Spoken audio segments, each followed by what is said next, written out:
So we are live with a continuation of the backlog catch-up session that we've been running this weekend as I go through a pile of codes from my various Mario Maker communities outside of Twitch. Tonight we're going to begin with a level by Stevo19.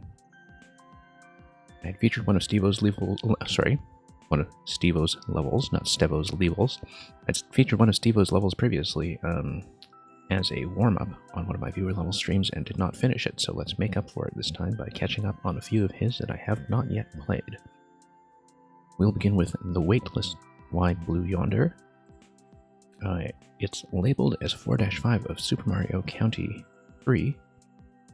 I don't know if that's a collaborative project, but I've seen Stevo mark a number of his levels as being a part of Super Mario County, and they are not all in a connected series of numbers, so I don't know if that's just a collaboration or a result of some earlier levels being removed to clear space, but regardless, I've enjoyed a lot of the levels in this series so far when I've played them off stream, and I'm quite eager to look at this one.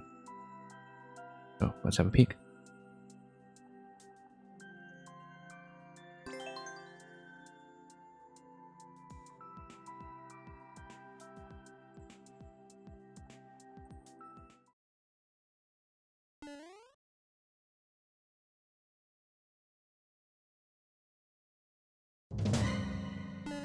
Well, you know from the music, Bound to Mario, that this is going to be a horror show right out of the gate. It does do wonders to the color scheme, of course, so we adjust to the jump height of low gravity at night.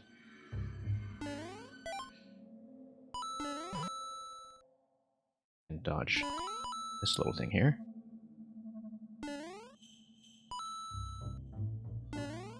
Over, off screen.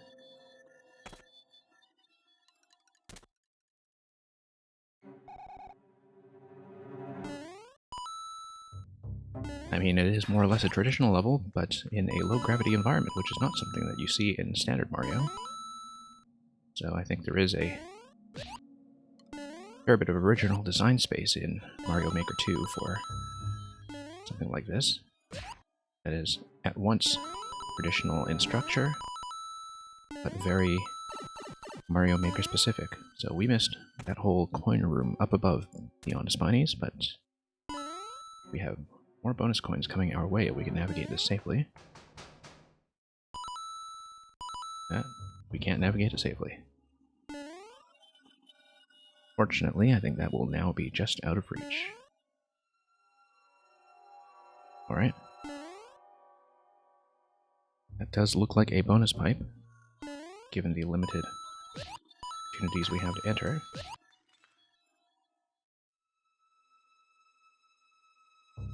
Now, I suppose one thing we can do is just wait for the Koopa to walk its way back. We'll bounce on it and see if we can make a run at that pink coin.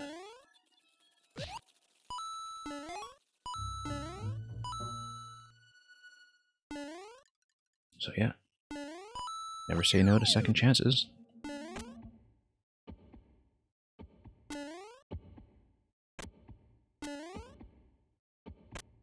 Of course, the heartbeat music is cancelling out the horror music and giving us a splash of color. Does look like you need to have a little bit of a swing as you release, which is kind of a unique, a slightly slow-paced challenge, but that's okay. Let's grab the helmet, grab a mushroom, grab a 10 coin, find ourselves fully armed for what comes ahead. Our way down, drift like a Joy-Con.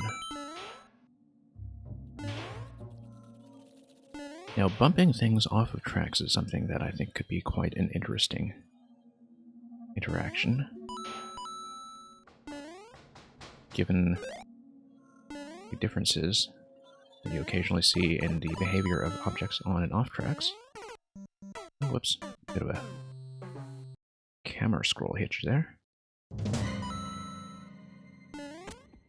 In some ways, I do think it's underexplored.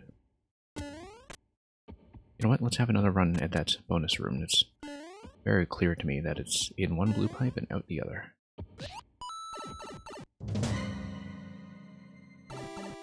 Always nice to be a little more comprehensive in exploring something, a traditional structure. The standard experience of clearing it is going to feel naturally quite relaxed as it is. And down we go, back to the checkpoint.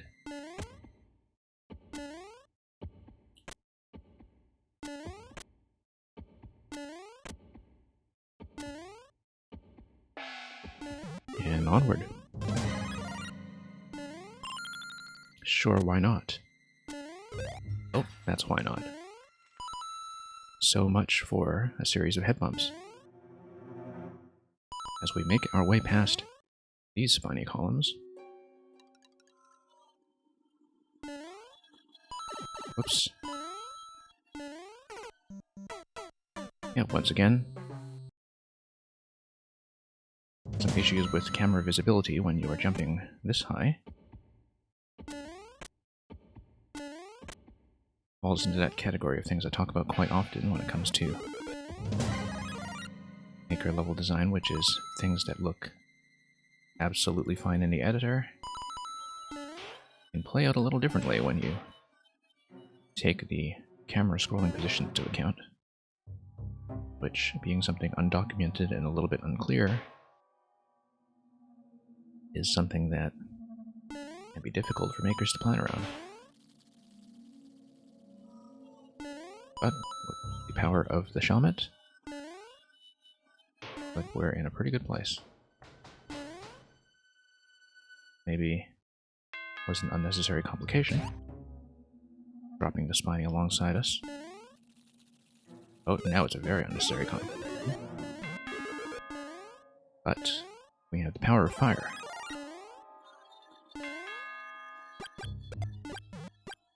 That will be nice consolation even for the people who not grab the fourth coin. So this will be a warp zone. Well, it certainly looked like it matched the characterization of a classic Mario warp zone. But let's see if we can actually grab that fourth coin. As far, we have no idea whether we have already passed it, but assume that the bonus room won't be so unkind to us. Grab one up, and continue. Here we are at checkpoint 2. Now this looks like it must have been an exit pipe from a different segment. Even as an exit pipe, I am tempted to see where it came from. I see. So we do see the key door over here, which indicates to me that we'll do a little bit of light exploration. And see whether we had perhaps missed the coin in the segment we just exited. This looked very much like, oh, here it is.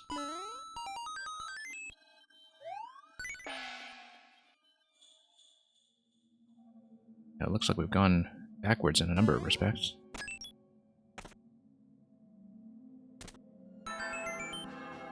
But we'll light up the night and proceed.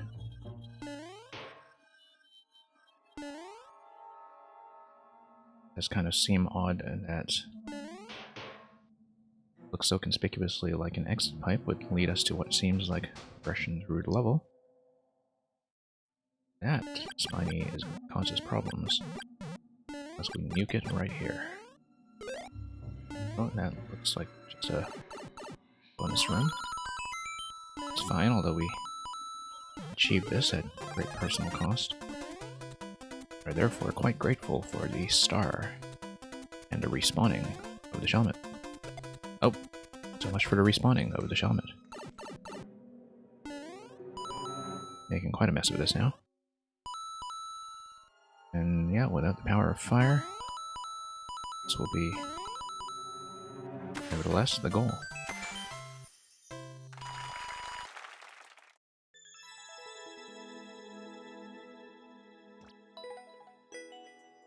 So yeah, quite interesting. Lots of forking paths and optional content here and there. As I said, very much a take on the kind of traditional level that you can only really find in Maker 2. I somehow doubt we are going to compete for Matilda's record time tonight. But that's something to keep in mind for later, perhaps, because what is more fun than snatching a few more records away from Matilda?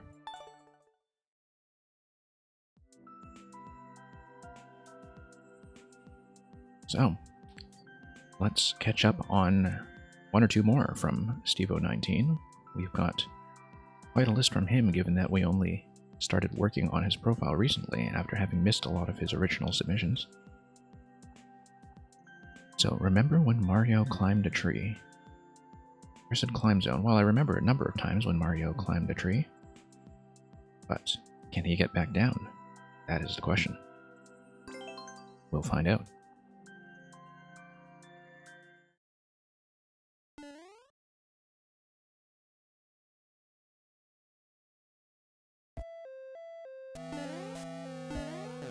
Well, no sign of a tree so far. But we'll see what this pops out at us. Okay.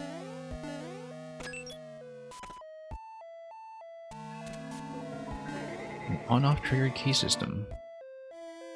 Probably from blocking something that held the key and was spawned on top of a formerly empty dotted line block.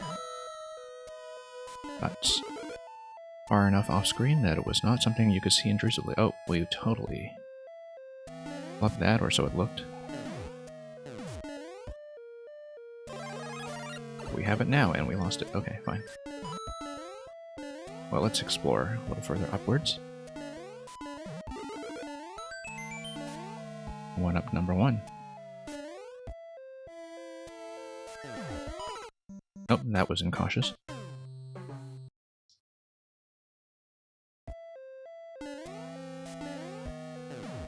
Okay. Very easy to repeat that. Pretty straightforward so far. And then we'll do a little hoppity hop on top and send the mushroom going what looked like the wrong way was actually a much more convenient location. So now we will mind our heads as we make it through a slightly overgrown variant of what otherwise is a classic SMB3 thwomp layout when thwomps were first introduced.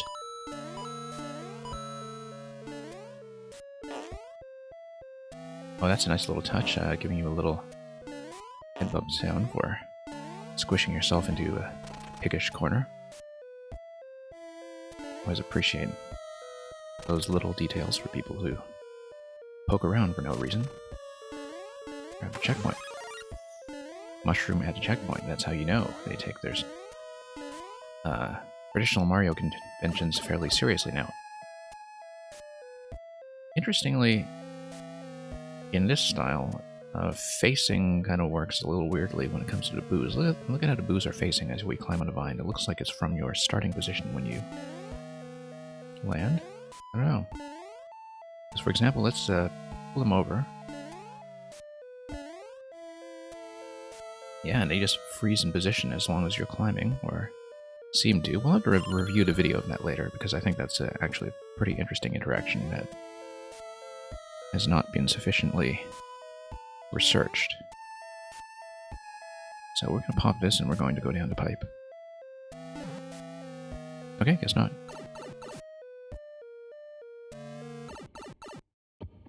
And Icicle is not going to fall in this. But it looks like we should float our way over.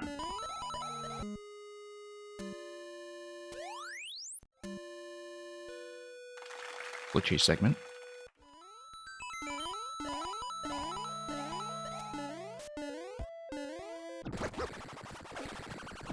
Or at least we have a bit of a safety zone to land. Now, we are at the goal, it seems, but, you know, we're not going to be satisfied with that, are we? We're going to... Oh. We're going to fly our way up to Whether this takes us anywhere interesting, and it does. Oops. This looks like it might be an exit for another nonlinear path. Look at that, there's a key door over there.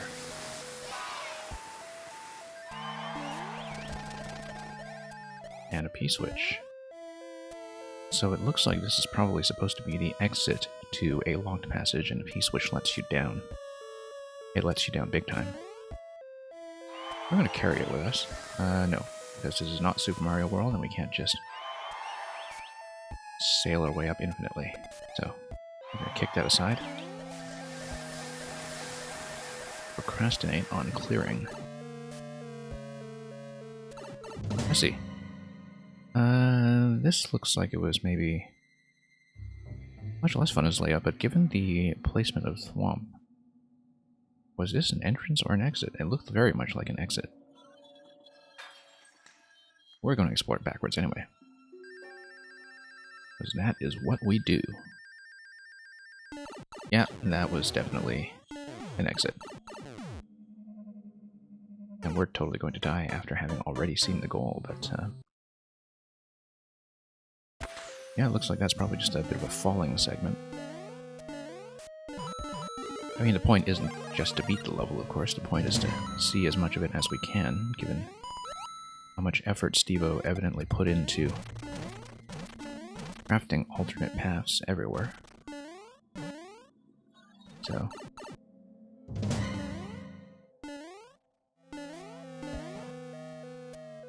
and you have to admire the kind of commitment to that, because ordinarily somebody would just try to be very explicit about entrances and exits using things such as one-way panels, but and that would perhaps be better design, but at the same time much less authentically Mario-like, in that one-way panels never existed in the original games. So, points for authenticity, that's for sure. This certainly looks like it was a falling segment with a Tanuki leaf. That's of course the entrance to where we had died just now, with the thwomps everywhere. This 10 coin looks like a climbing segment using the top portion. You can of course just damage boost.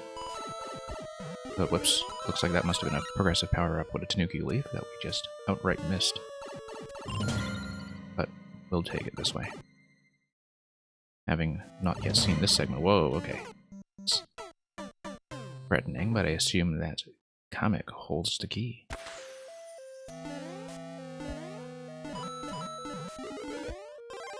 So yeah, the original route that we took down here is almost certainly the optimal passage. Oh, we should have kept a shell. But you can only keep a shell for so long in this style, when the Koopa inside the shell does not pop out, like it does in some of the newer styles, like Super Mario World and 3D World. Let's tug the boo over. You're now armed with a mushroom, of course, so if we keep it, perhaps we can progressively obtain a leaf. Oh, nice little shortcut passage for Small Mario there. Rather like that. Oh, that's a flower, okay. Will allow us to perhaps take a few hits this way.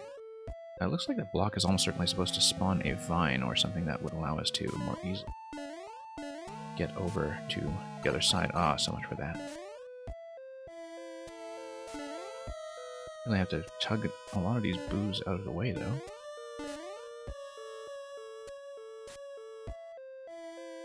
Pull them over.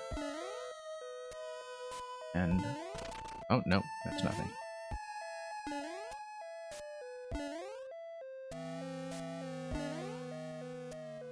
Oh, you can definitely make that. That's, this requires a little more precision.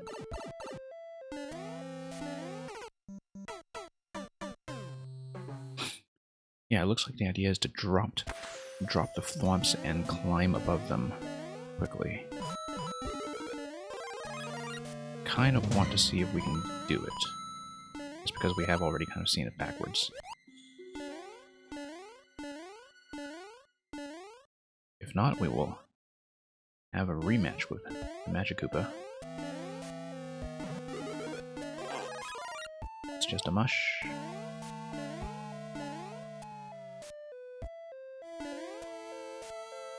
Yeah, I really do like the non-linear complexity of this layout.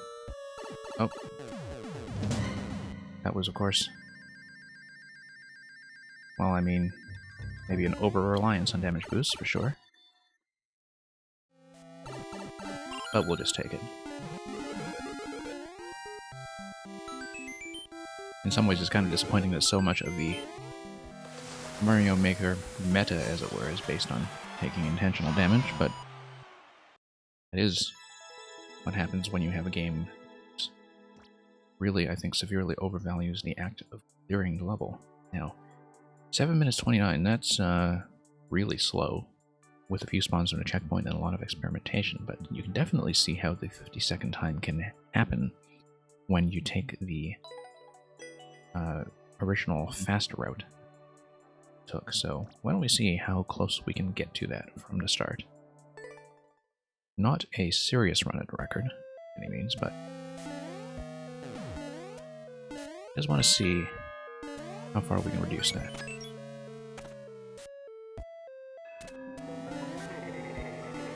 As in case it is unclear, I do find this level pretty enjoyable. Bit of slowdown there already. That's partly from the up input on the Pro Controller D-pad being occasionally over-eager, which is a problem in levels with a lot of vine climbing. Albeit not as much of a problem as it is in, say, Tetris.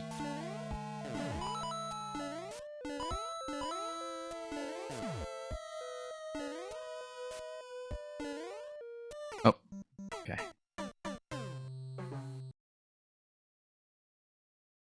Let's see, this is clearly quite slow anyway, so lots of room for improvement with repetition.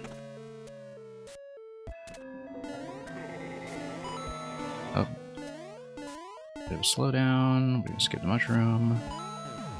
Skip this.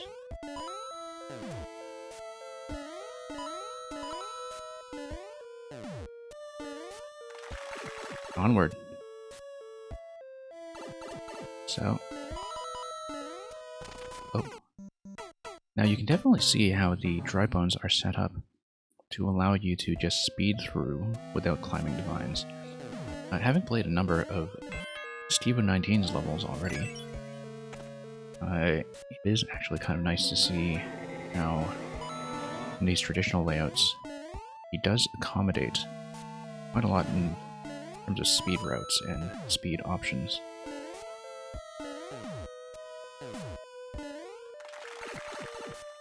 As traditional layouts, they are very thoughtfully designed. And I totally left that after having talked such a big game about bouncing from one dry bones to the next. But we'll see, again, not a serious run at the speed record. Just want to see how close we get.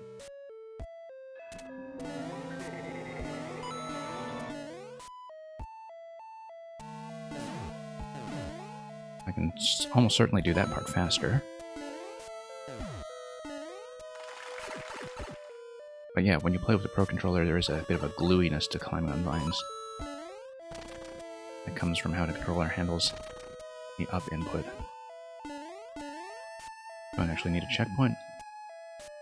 You need to drop down here though, and we did not do that very efficiently. Yeah, as you can see, the block kind of exists to let you drop safely all the way. Okay.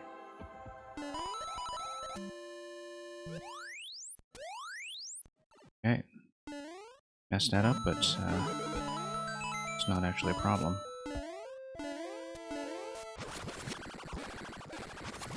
Okay. Now we are not going to beat that record, but get reasonably close. It's fairly clear what the optimizations are supposed to be. So that is the path. Just a little more efficient bouncing without mistaken vine climbs, and that would do it. But for now, let's move on and see another level. Let's look at a third one by Steve19. This one we had featured previously, but we only made one very sloppy attempt at it. It's an exploratory link level underwater, as you can see from the title. And truly, it isn't subcon, but it is still kind of dreamy.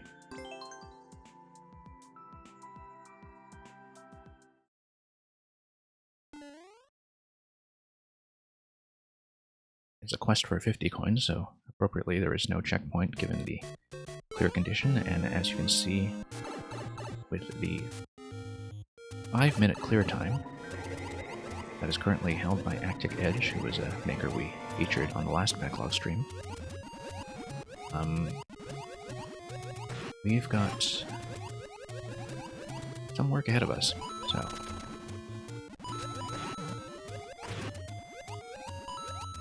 Now, there is a key that spawns at one point, and we didn't actually figure out what from.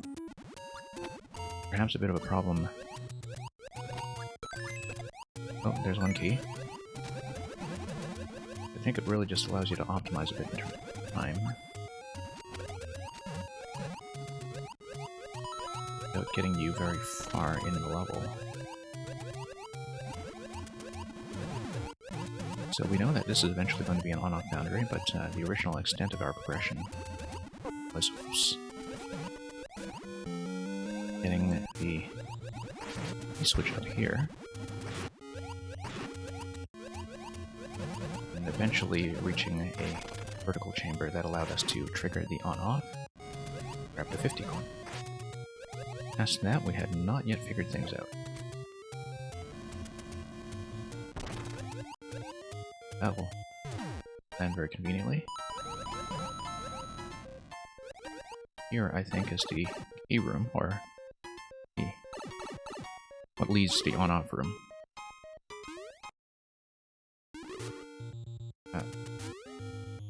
Well, quick and efficient, but not exactly a model of precision. Yeah, as you can see, very well protected from any kind of bombardment on the side due to these ground tiles.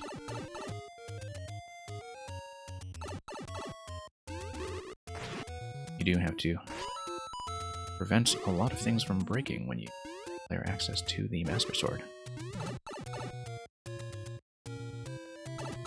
That's really what we're going to proceed from here, is we're going to look for things that are breakable. Of course, the only thing we've done so far is change the on-off state, which saves us some time as we drop back. That's very much the intention, is to lead your eye back to how you can drop. Hadn't noticed previously that it also precludes the thwomp. Anything to mess around with you.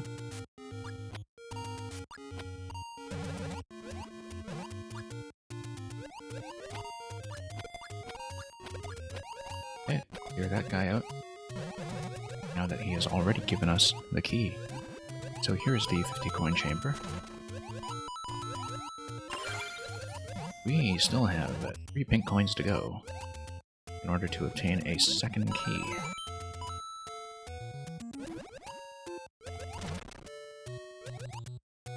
Now, no,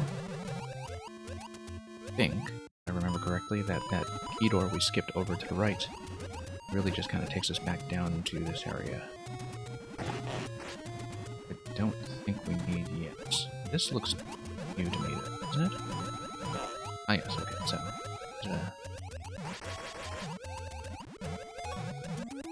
maybe it does connect you back to the starting area, and that was useful. Given that we had passed a one-way panel that locked us behind it, so...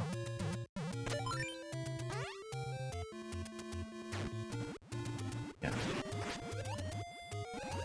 Now, don't know if that was a wasted key.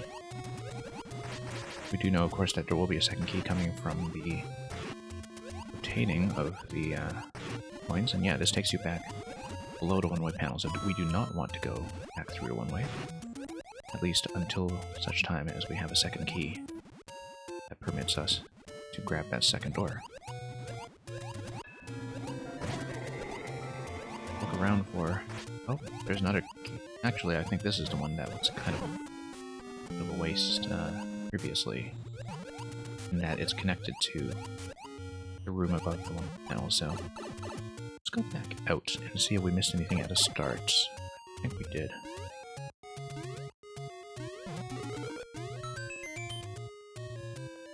So this is where it begins to get a little disorienting, I think.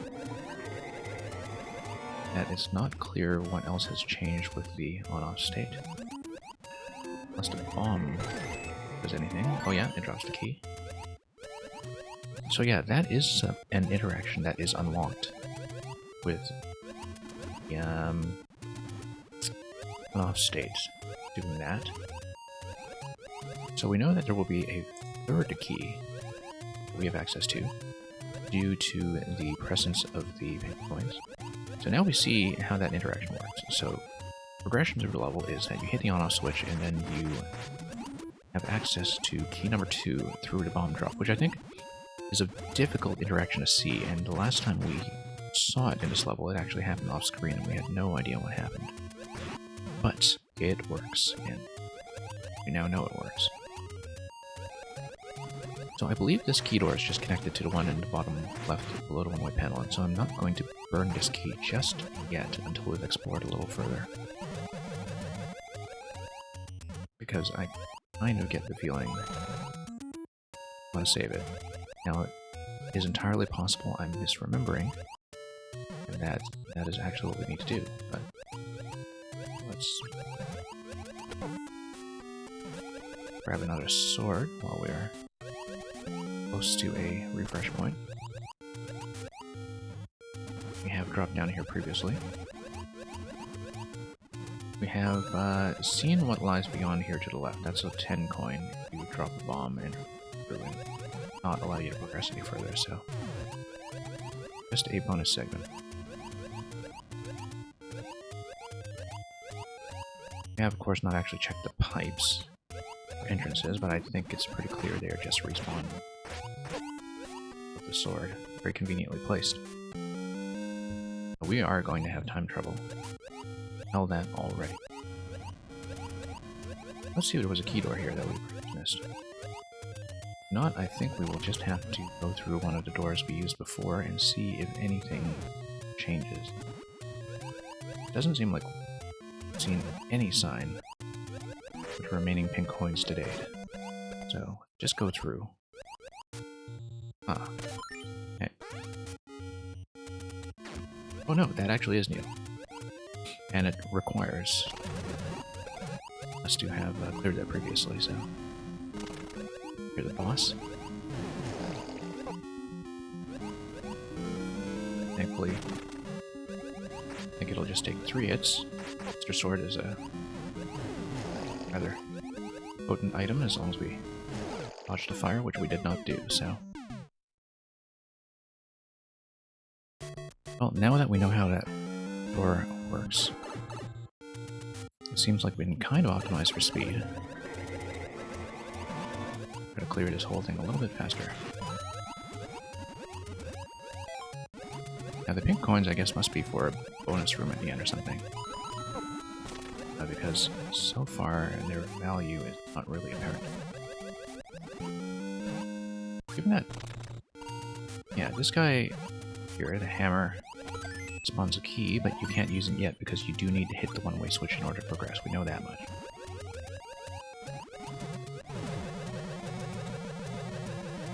Let's try to do this at least somewhat efficiently.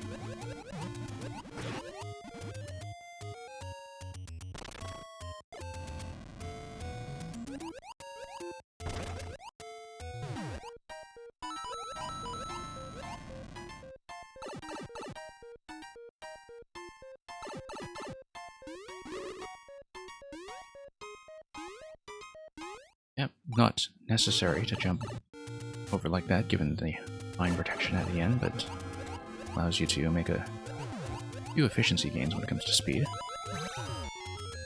You cannot do the downward strike underwater, with the Master Sword. That much we do know.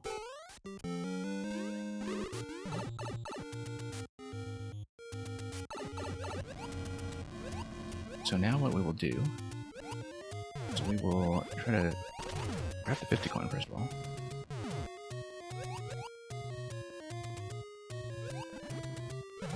No, this is perhaps not the most efficient pathway.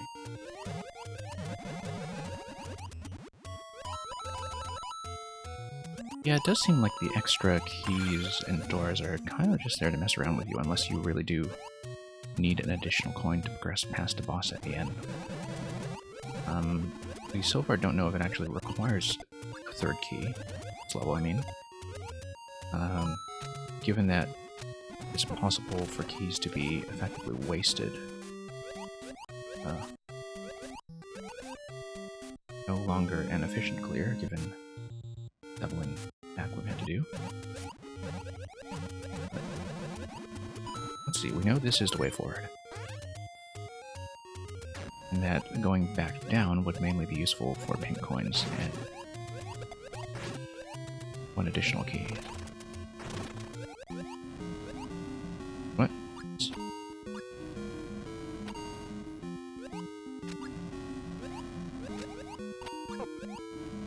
Looked for a moment like there might be some wonderfully unintended cheese there. Oh. As we drag Boom Boom over to the left side of the screen after hitting him. The thing about Boom Boom spawning on tracks is that when he takes a hit, things get weird.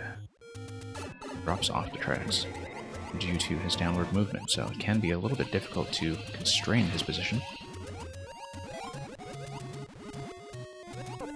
Oh. Fine, we'll just somewhat unwisely take a hit. We'll snipe the key off the hammer if we can. No, we'll just skip him. We'll need to get him on the way back anyway.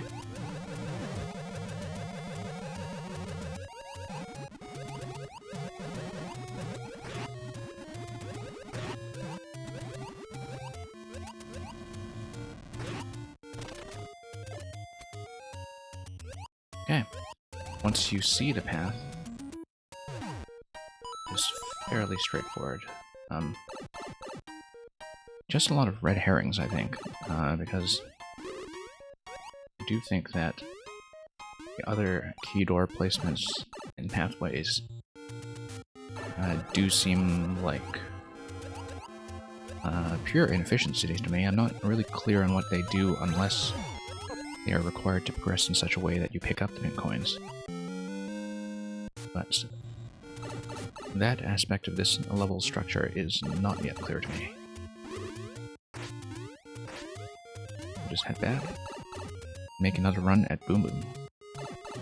After we snatch the clear condition, of course, which is something we don't wish to forget.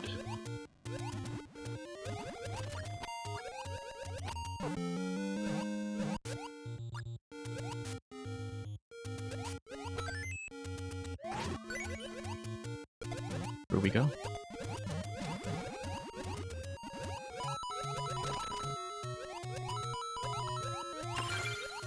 Probably should have just fired an arrow at that thing to begin with if we really wanted to optimize for time.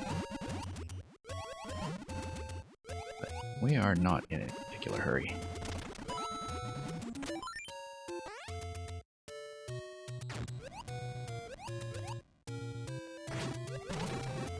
Oh, that was a mistake. Let's survive this while we grab another sword. Knock Boom Boom off his pedestal. Seems like a fairly safe zone to proceed from here. Now it looks like we'll need to bomb our way through here, because that will be what gives us access to the snake block that drops all this. Oh, I see. We should have noticed earlier that we needed 2 other coins before here. That's kind of unfortunate in a way, because we will need to probably fight Boom Boom again, unless there is changes with the spawning. And are we actually trapped past a one-way panel? I think we might be. That looks like it needs a bug fix. in that there is no way back. We did require an additional key. Thankfully, we know where to acquire an additional key without the use of pink coins, so let's restart this.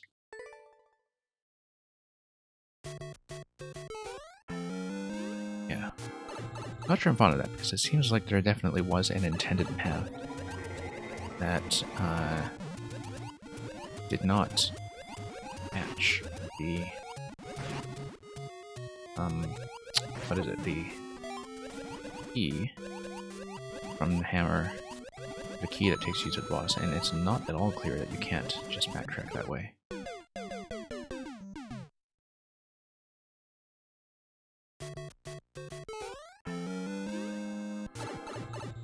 Hey Raging Beagle, thank you for dropping by.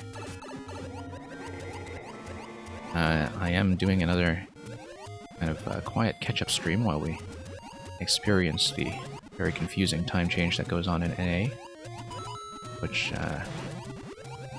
would otherwise be very easy to forget about. Certainly my pleasure to catch up on some of your levels from yesterday. I had played, I think, all of the other ones at that point, so...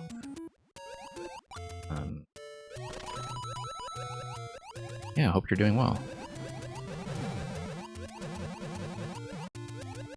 Currently flowing our way through Stevo's underwater link level. There is a little bit of a locking issue that we found as we progress through it in a certain order that appears to be unintended, but isn't obviously so. So this level does have some structural trickiness to it, but yeah, it's I'm glad to see you drop by. So.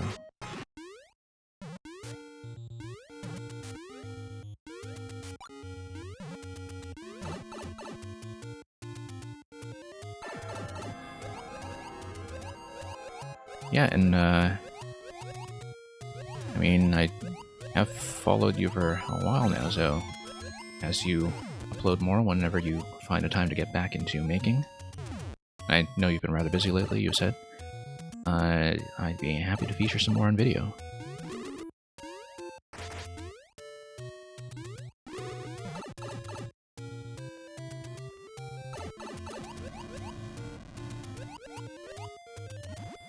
Yeah, thanks for dropping by and saying hello. Oh. Okay. The question now is, can we find a way back to our origin point without expending a key? There, it's that one-way panel. We know that we recover one key with that kind of bomb setup that happens after you're at one-way panels, but the question is, are the pink coins in fact required?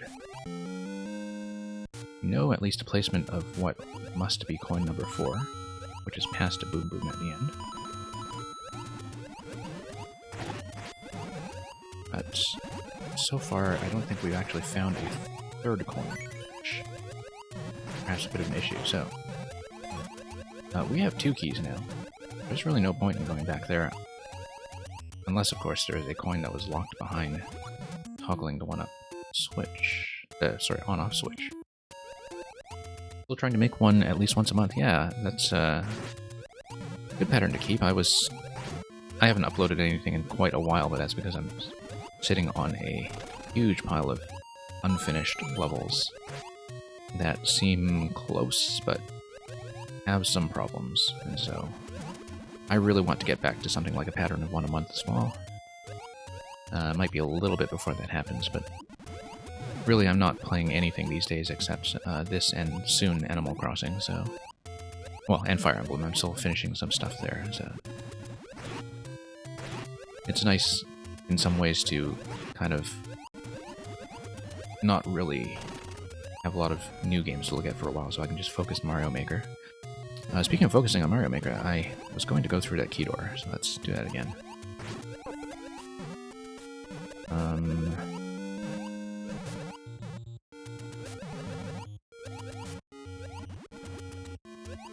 It's a lot of time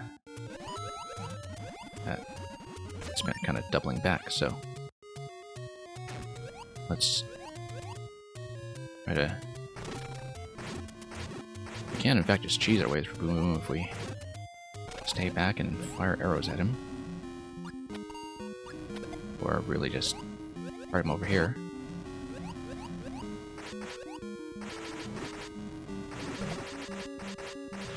Indeed, he doesn't drop a key anyway, so it looks like he's mostly just useful for obstructing our way to the pink coin over here.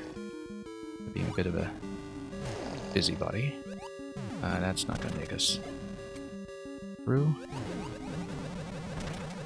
Gotta prevent the fish spawn there and drop these. Yeah, I love SMM2. It's been nice to get back into it on a very regular basis. Now let's see if we actually need a third key from the coins. I don't think we will, because it is possible to waste a key in this level, which is, I think, a bit of an unfortunate oversight. Sure, let's grab some presumptive 1-ups. Oh, and a mega.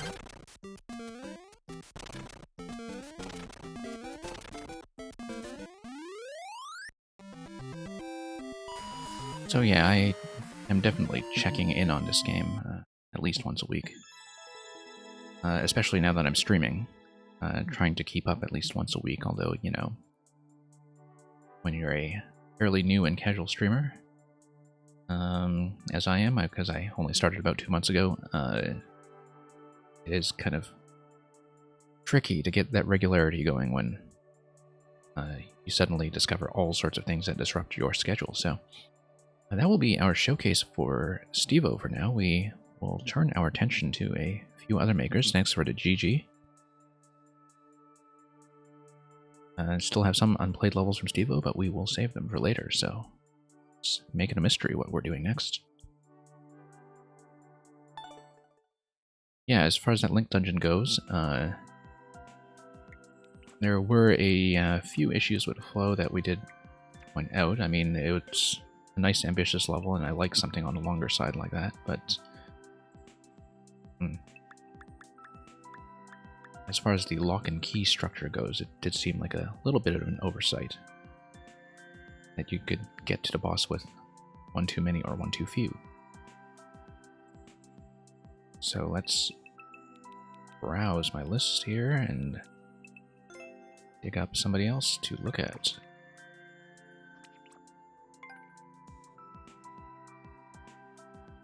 So this is the latest one from Palm Panic.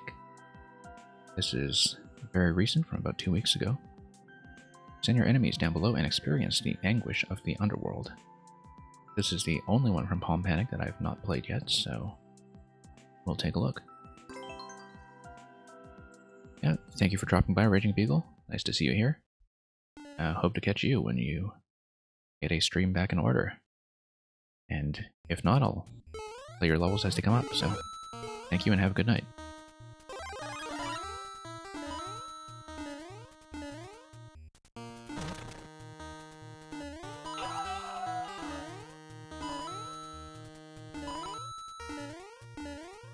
I think that was just a bottomless pit here, given the primal scream of the paratroopa as it fell to its untimely demise.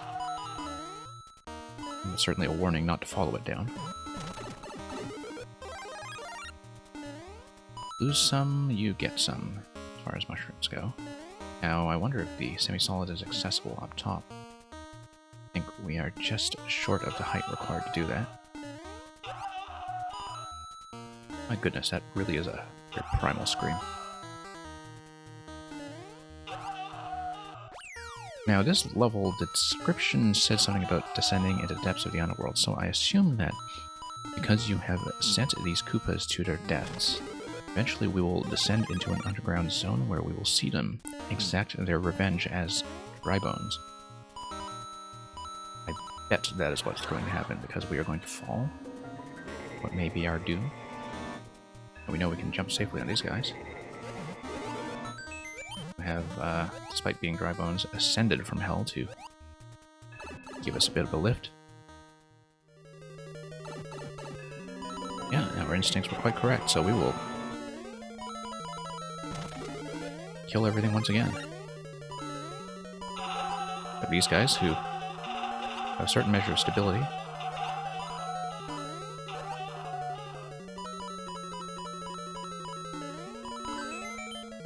and have been condemned to an eternity of torment just for being big and durable.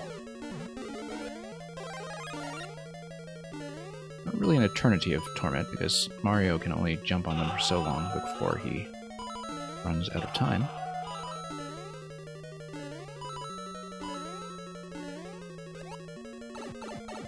Nope. Yeah, didn't see that notch at the top of that track that would send the platform a little higher. It's a bit of an impatient oversight on our part.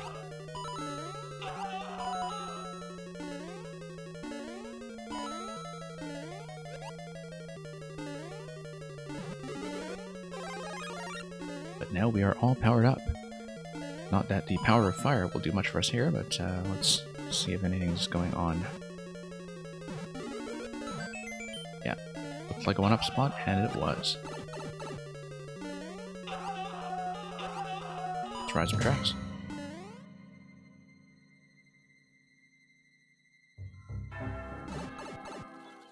And ascend.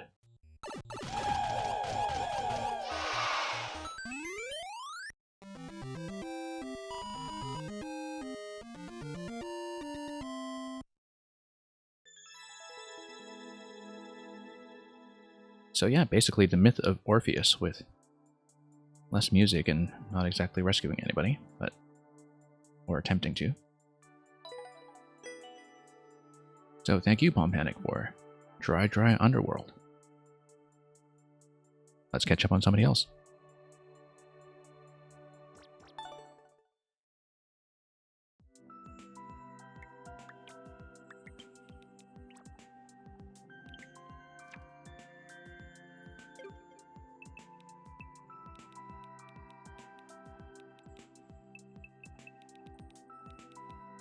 Okay, who have we not played lately? A bit of a browse down our list. Ah, I know. I'm aware that there has been a new level from none other than J-Spot. Just from this week. Spot is another maker that we have played very comprehensively. But we have not shown very much of him on video, maybe just one previous level as a warm-up, so... Cardio Canyon from this week. In this level you must guide Mario to the goal before time runs out. Very healthy number of plays on it already. But J-Spot is pretty reliable in terms of great deal of quality and polish. So, let's take a look at what Cardio Canyon has in store.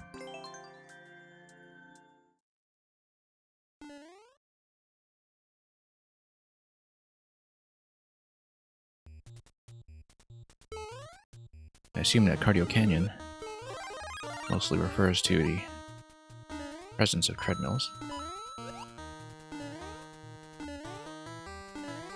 Some of which propel you forward and are perhaps not the safest equipment for a daily routine of exercise. Not exactly Ring Fit Adventure Maker going on here. But we will make do. Now, I'm sure that's got to be a one-up. So we will totally miss that. Yeah, 30 coin will be your reward for having the daring to just dash past that bonsai bill and pop it on the way up. 30 coin here is your reward for daring to tread on some donut blocks. Here we are. I guess that's sort of a makeshift quicksand pit. Draws you towards the muncher. which is very sedentary after a recent lifestyle of not exercising on treadmills. So we'll have a big on-off swap here. I mean, I guess theoretically you could gain momentum to just jump over without hitting the switch, and I'm very tempted to just test that. But that would actually give you a fair bit of speed when it comes to get over.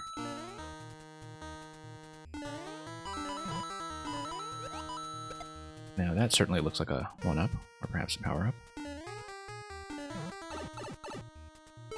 But we are now in mushroom form, so for us it will be a mushroom.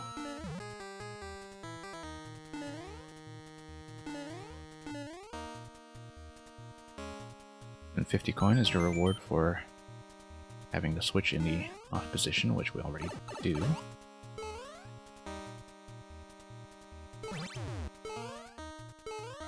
Yeah, let's... Nope, let's fluff that. Certainly looks like it's an alternate passage up top, if you don't get tugged by this conveyor belt. And indeed, an alternate passage that skips the checkpoint, which is kind of interesting. Because it seems like, well, I mean, it would take you to Subworld, and something would happen in the Subworld. Maybe an alternate checkpoint, maybe no checkpoint. But in any case, we'll want to slide our way over. Risky maneuver.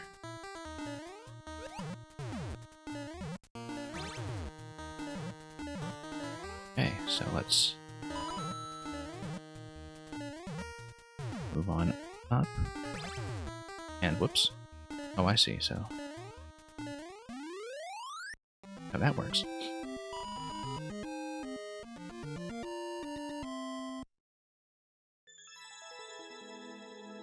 Yeah, pretty straightforward. I do kind of want to see what is through that upper pipe.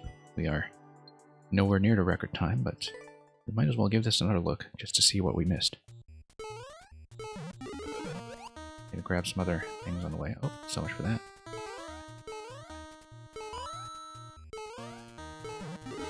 Again, this has about 600 plays. We're not really going to be making a serious run at the speed record, but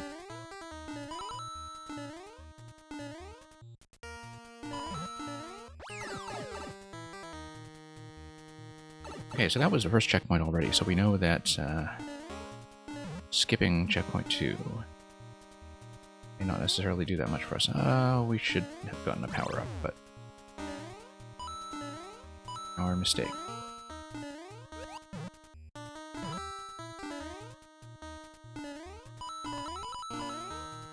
You know what? Let's see what that is. Given the technique that we have displayed so far, it could have been a mushroom, but it will be a fire flower. Yeah.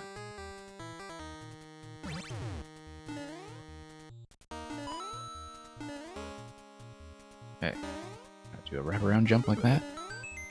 Make our way through.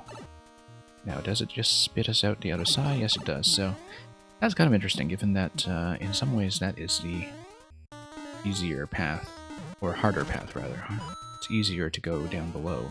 Given that it's easier to go down below,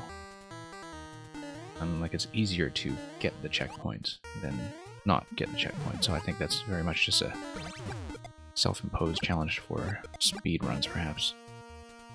If it is indeed faster, and I'm not convinced it is. Shifuj, tonight is not a viewer level stream, but I don't mind taking a look at yours.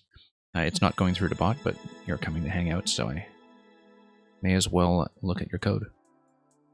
So stick around, I will get to that right now. We do run dedicated viewer level streams throughout the week. This one was not advertised as one because I'm catching up on levels by people I know. So, let me punch in your code. WR0. And by the way, you'll want to be careful because You wrote WR0, or O rather, and O is never a part of a level code. It is always 0, not O, as you can see from the keyboard here. So if you are ever submitting to a stream running a bot, you will definitely want to be careful with that. Same with, so you have E0I, and as you can see, I is not available either. So I'm going to assume that's a 1, unless it's an L. And I'm going to see if your code works. Okay, no. Let's try it with an L. Okay, could you please check your code again to make sure it's correct, because it's not coming through.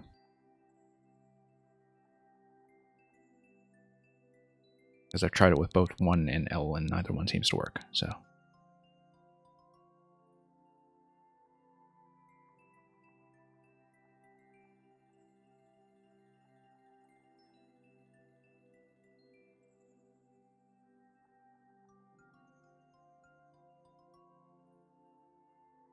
Yeah, just send me the code when you have figured it out. Oh, okay. Wow, that's completely different. 4H 4 J31 Q Y F. Okay. Okay, how is the mechanic Pokey? No clears on this so far. I will be happy to try it. I just want to check out your profile first to see what was going on with that code. Because that must have been a very weird copy and paste. Yeah. Yeah, like that code you sent is actually no resemblance to any of this, so let's take a look at this Pokeboss. A list of level codes, I see, yeah. I sometimes copy and paste all the wrong stuff as well, so...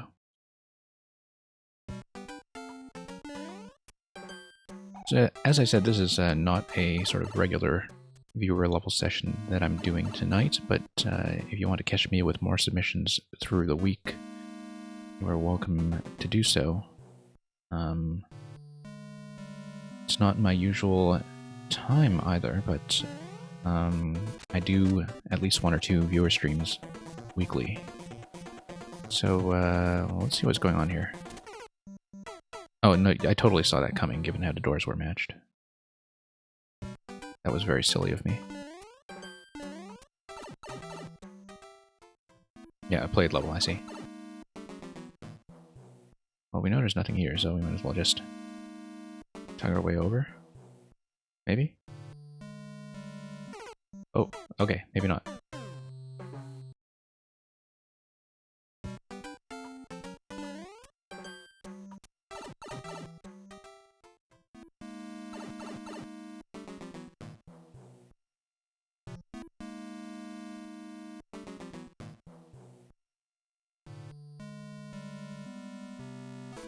Oh. Okay, tugging a little too far. I can be a little impatient sometimes, as you can see. Hidden mushroom. Okay.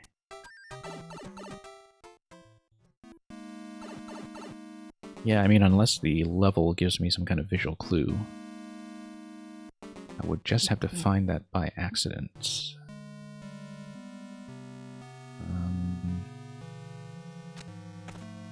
Yeah, so we're going to hang right. Dodge that.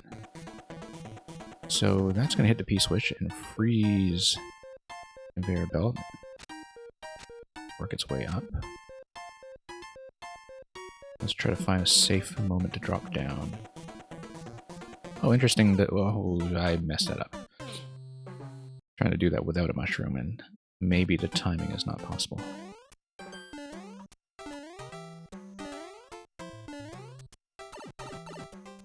Hidden mushroom in the ghost theme world. Okay.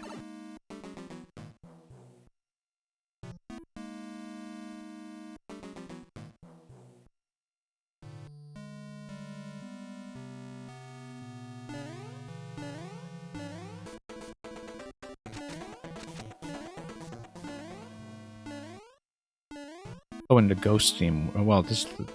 Okay, I think of this as the castle theme. That's, Oh, shoot. Didn't think it would come that far. Should watch the track a little more carefully. I was about to comment on something with the castle theme, but it's okay. We'll try to sort this out. But yeah, I don't think I can drop past that saw without the mushroom from what I'm seeing. And if there is a hidden mushroom in it, and you just have spikes on top of this, right? Unless the top of the ice block column is another ice block. So this is a kind of a repeatable key-switch mechanism. Not going to have room to sneak through. Maybe there is room to sneak through with better timing there, if it reaches the bottom of that track. I feel like I should be able to do it, but the timing of the bottom saw adds a bit of complication.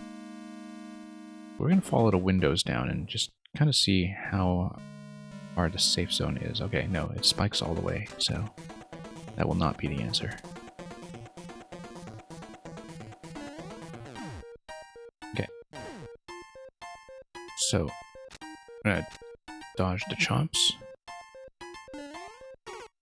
And the idea will be to jump on top of the cannon shot to move forward, and I just needed a moment to read what was going on there.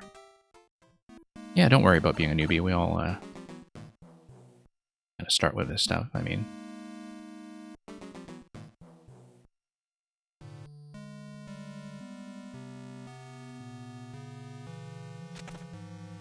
but yeah, castle theme that has the lava on the bottom layer. So, oh whoops. Yeah, I really do need to jump and slide over.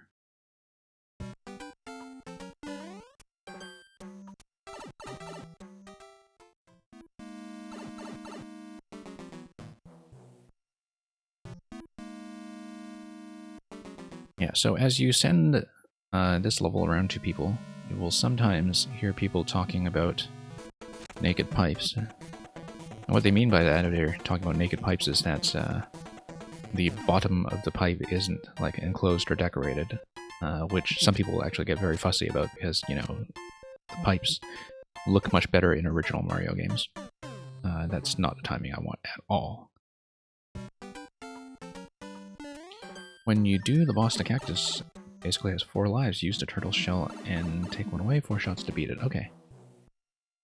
When I get that far, I will see that. That is usually the way that you have to kill the Pokey if you don't have access to its head, so that is pretty familiar. Oh, bad timing.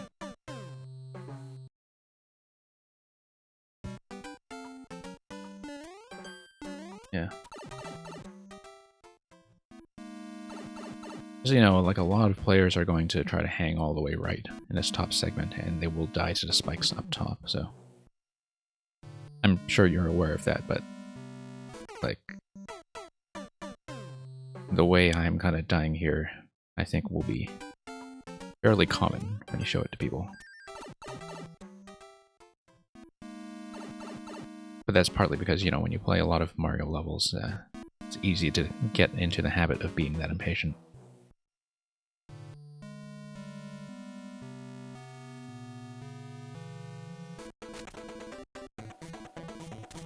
Oh, shoot. Forgot to hang right. That was a very silly death.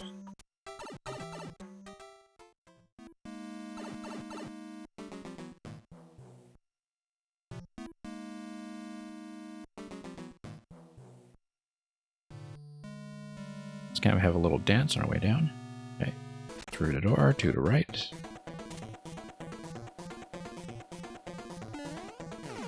Okay, I am still being too impatient there. Need to let it go down just a little bit further. Don't have my timing worked out yet.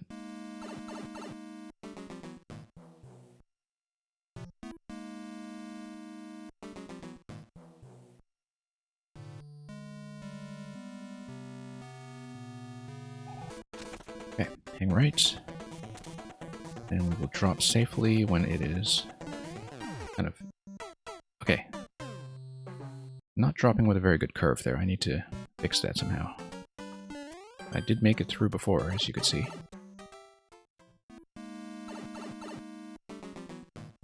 So yeah, the thing about mushrooms in hidden blocks is that, or in hidden places, is that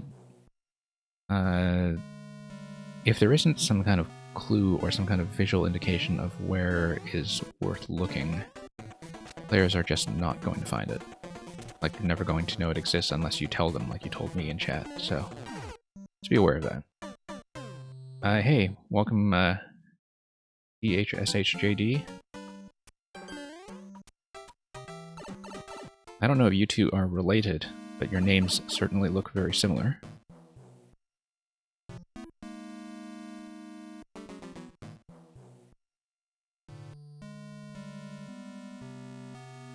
So yeah, DHSH or Disha, or however you like it. This is not one of my regular viewer streams with the add command, but like it's more of a backlog clearance stream, but since you guys are hanging out, I don't mind looking at some of your submissions for a bit. So if you are still around after I'm done with this one, if I finish this one, because it has not been cleared yet, I will try to take a look at that code. But just so you know, this is, as I said, not my usual viewer level broadcast. I do that at a different time during the week.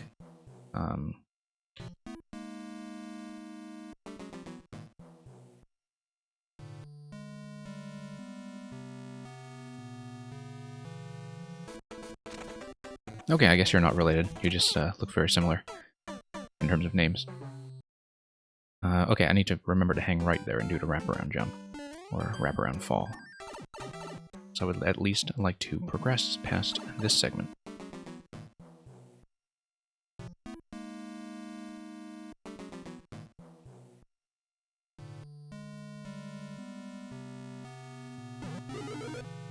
Oh, what do you know? We actually found it accidentally. That was certainly unexpected. So now we know. That's going to be 3 windows from the end. Wahoza, thank you for coming back, but this is not actually a viewer level stream.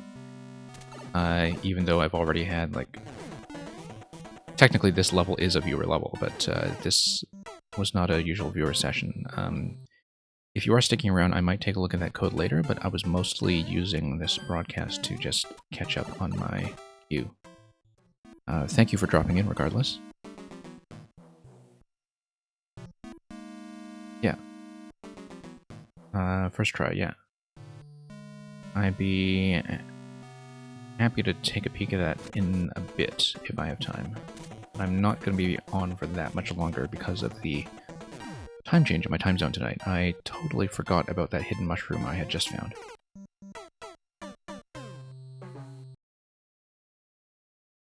So yeah, the Warp World bot is not running tonight because I'm not actually sort of officially running a queue, but don't mind people coming along and hanging out anyway.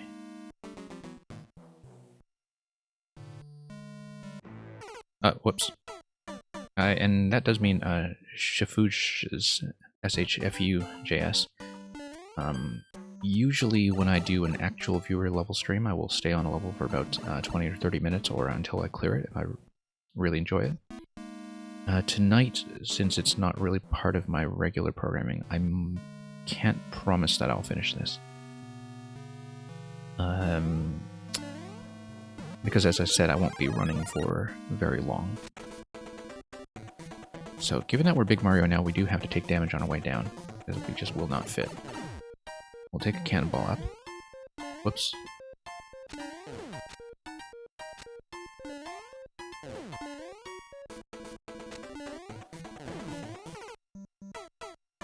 Yeah, no worries, Wahoza. I know you've been around before, I've seen you here before, so I will be glad to take a look at another stream if I don't manage to get to your code on this one. So.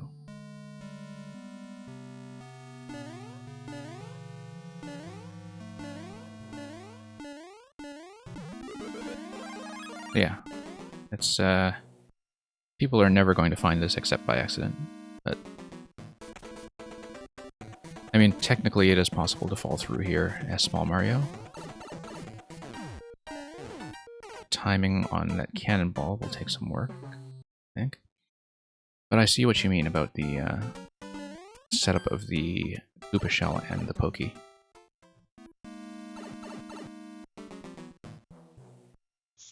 Thank you for the follow. Pro level without G's? Yeah, that's fine.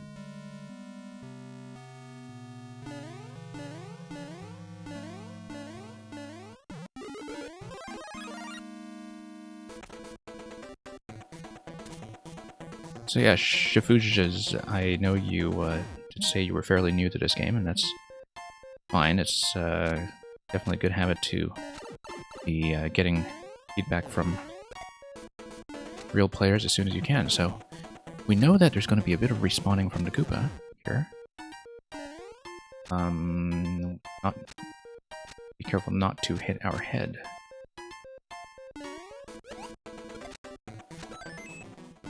That's going to lop his head off, but we don't know where the key door is. Oh, the key door's right there. Okay. So we'll just wait for safe timing and go through.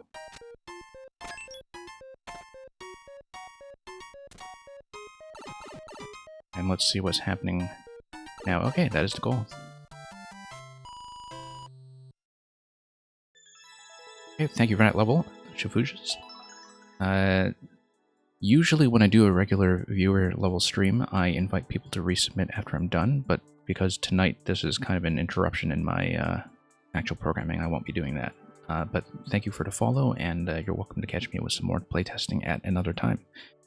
Let me see if the other two of you are on. So, Wahosa, there was one person who also gave me a code right before you. I'll just take a look at Dishijida first, and then I will take a look at you if you can stay. I will not be taking any submissions after this, but since you folks dropped by, I will look at one each.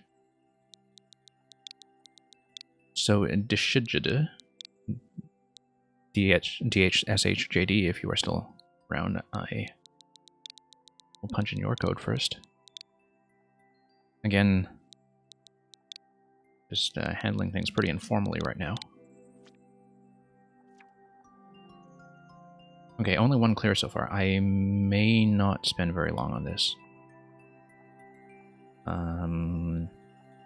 But if I enjoy it, I'll mark it down for later. Wahosa, yeah, that's kind of unusual for tonight. The other two in the chat with you did say they were not related, but they certainly looked that way. So one clear, 4 minutes. I think it's unlikely I'll finish this. So Wahosa, if you stick around, I will probably see yours soon. But sure, let's take a look at the code. Swimming level, very hazardous.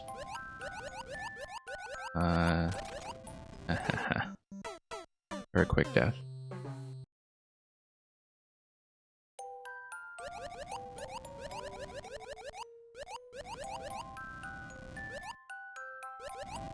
Okay, pink coin right there. We see it. We see it. We see it. Sneak our way in.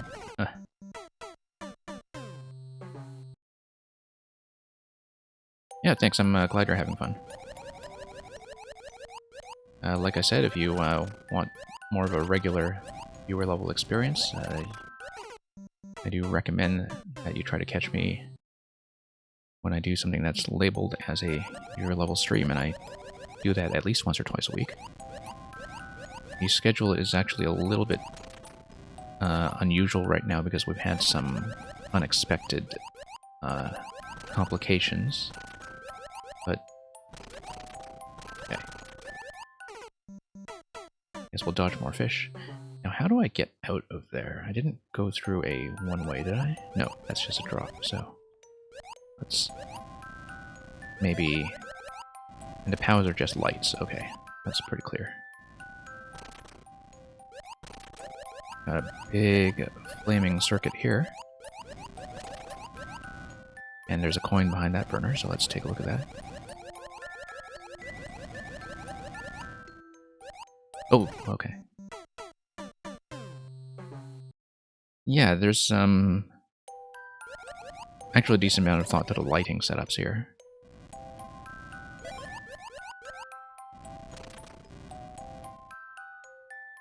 I mean, it's tricky, but I think it's actually pretty fair. Like, I can look at a zone like this here and kind of expect where the pink coin is supposed to be. And so that's nice. I'm not going to rush my way through this, though, because I think that is an easy ticket to death.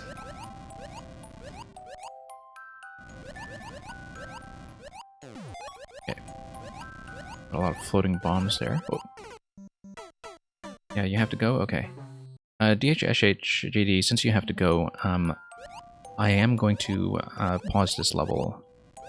I'll do one more attempt on it, but since he's not going to be here for it, I will drop this and get to Wahosa right afterwards. But I'll make a fair attempt at seeing where the coins past the first two are.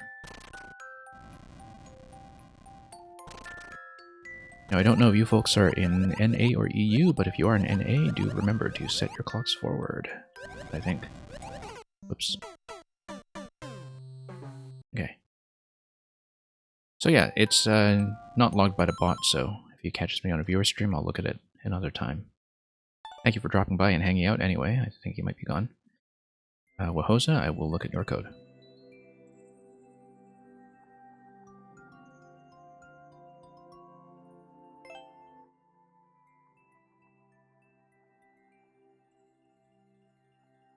Let's go. J T 899J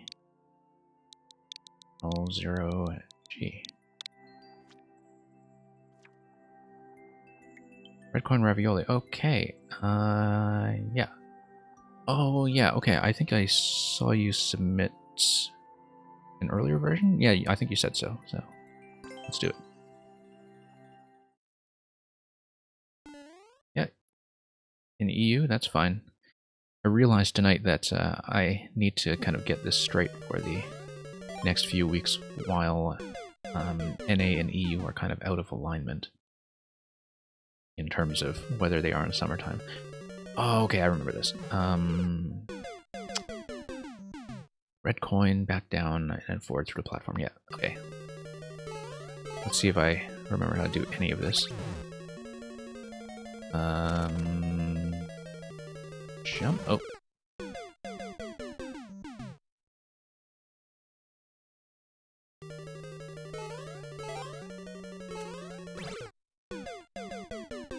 Yeah, but I cheesed it. Okay. I don't remember how I cheesed it.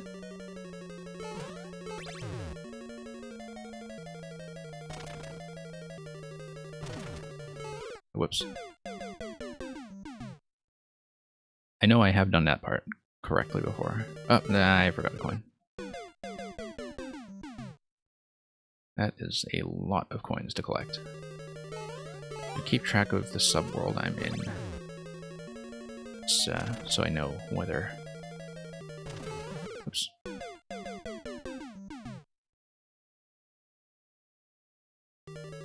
Okay.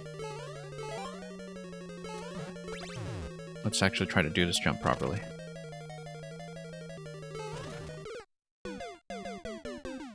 Need to build up a bit of a dash and jump into that slot a bit more accurately. Yeah.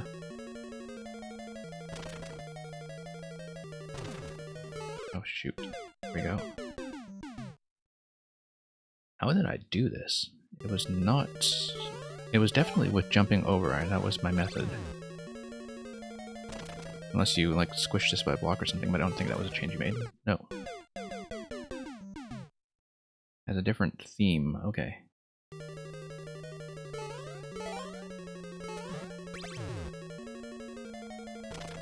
Yeah. Let me just get this first jump down first, reliably, because I know I had it down just fine the last time you showed me this. And of course, you made changes, so who knows What else I need to be aware of this time?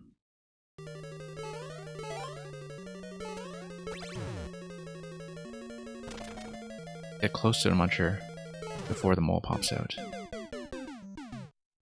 Okay.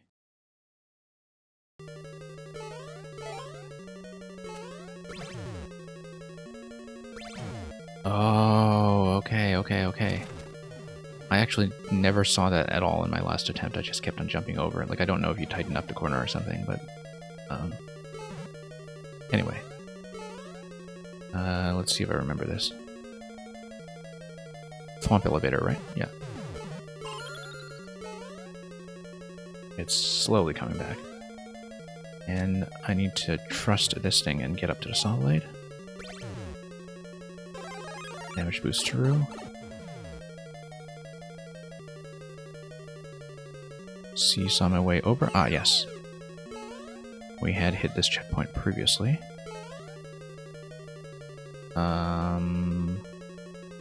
Wasn't I supposed to go through that pipe? I think I was. Yeah. Okay. And here's the death boo.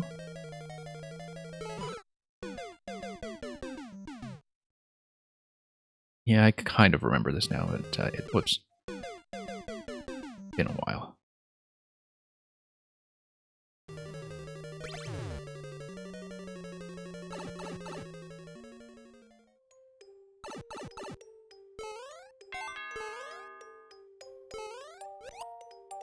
Okay, coin to the left, right? Yeah. Muncher comes out. No, flame comes out. Okay. And it is through... Oh, okay, I see. You put a saw blade there that I don't think was... Was that there before? I don't know, I'm dead anyway, but let's check the door, because I remember going through that pipe above the muncher. I just don't remember if I had to take the hit to lose the shoe. Maybe I did. Okay, here's the flower dodging game.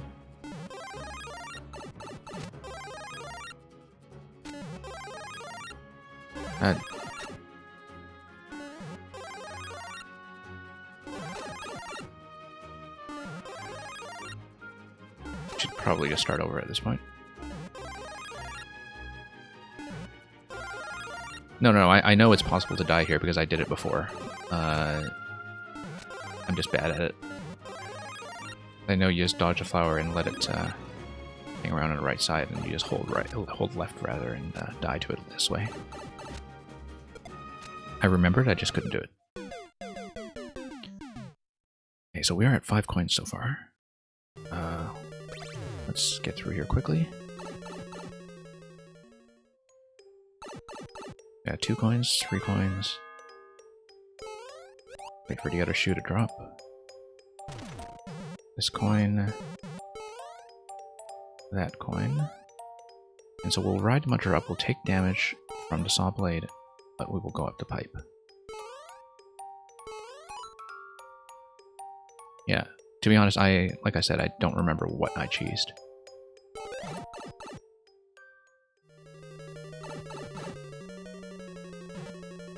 Or what I did here.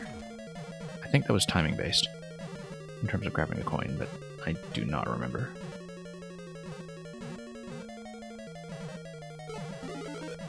Yeah. Okay, so I missed that coin, so I'll just need to remember that for next time. Oh, I see. I remember having to lose the boot here when I went up to Vine. Okay. Oh. Whoops. Well, I needed a coin anyway, so I don't mind dying there.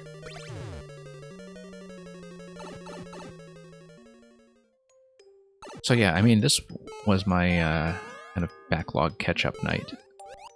But technically, since this was an unfinished business level, you were part of my backlog, so that is in keeping with the theme. Yeah, you didn't want me to have shoe for the muncher segment there, I see. I guess the difference so far is making that landing for the next coin.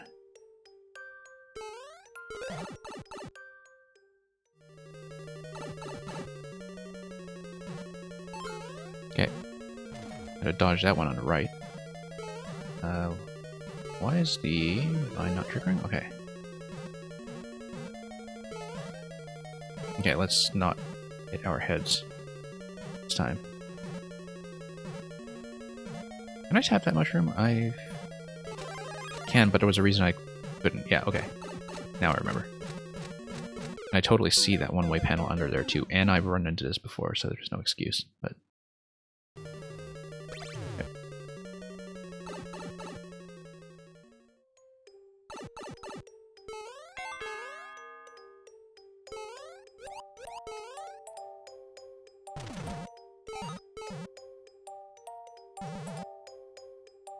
Oh, shoot. Okay.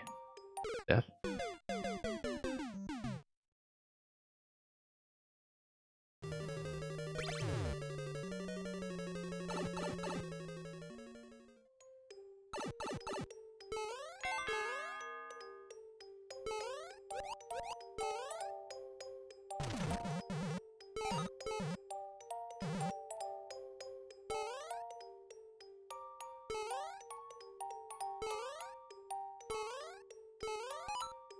Okay. Let's do this next part accurately.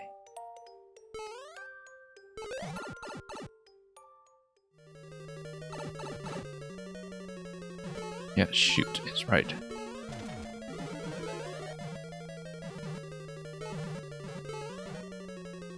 Oops. Okay, let's maybe not bump our heads on the silly stuff. Or die to the silly stuff. Oh, yeah, no, this was the one where I have to run through quickly. Oh, except you previously had a coin there, right, on the other side? So that looks like a change. There was some reason I had to run through quickly. Oh, no, to go down to pipe, that's why. Or... No, I actually sort of remembered I needed to run way through last time, and I just, well, I mean, new version, whatever, I need to adjust to the thing that is in front of me. So, always a process of discovery when it comes to a level like this.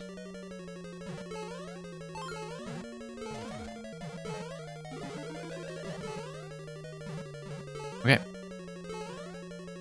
So, let's go through. No. Too slow. Just totally forgot. But we'll get on top of that trampoline at least, and the bomb drops. We need to not be in the blast radius of the 2x2 bomb.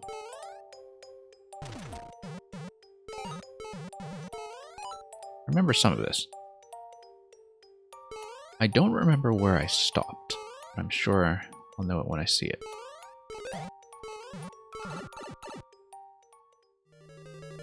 Okay.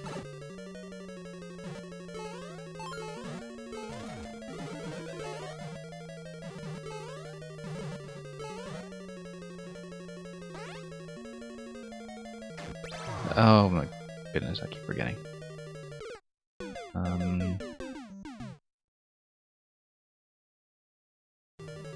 Like the hardest thing about these levels sometimes is just memory in terms of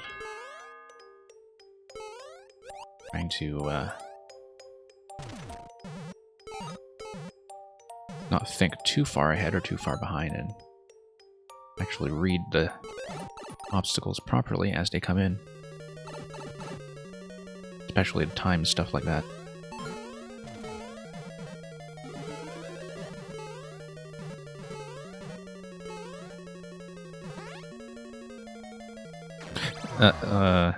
Like I said.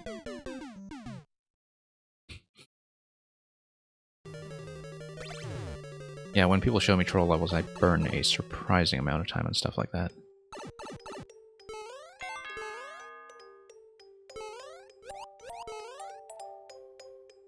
But yeah. It's actually kind of nice to progress through a level like this when I'm not, you know, actually doing viewer levels.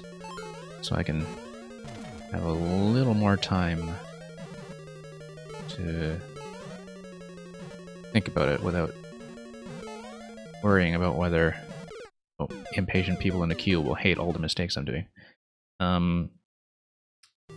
But yeah, we'll try to clean up that spot so we can actually see the level properly. Yeah, it is very much like a big old puzzle.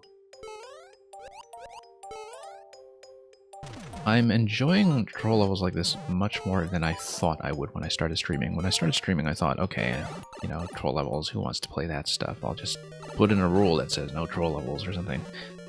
But I'm glad I gave them a chance, because people have been showing me some with very interesting mechanics, and sometimes the kind of, you know, kind of difficulty that is high on puzzle solving and low on execution actually does appeal to me quite a bit. I don't know what getting over this donut block will do. Let's go down to pipe.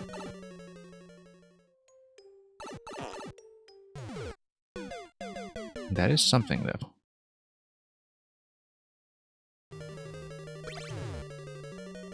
It looks like the platform layout is trying to bait you to go on the left side, and I'm sure that will be wrong. So I want to go down the right side and jump on that bullet bill to get across and go into the lower pipe. I'm trying to outthink you here, and then might be reverse psychology.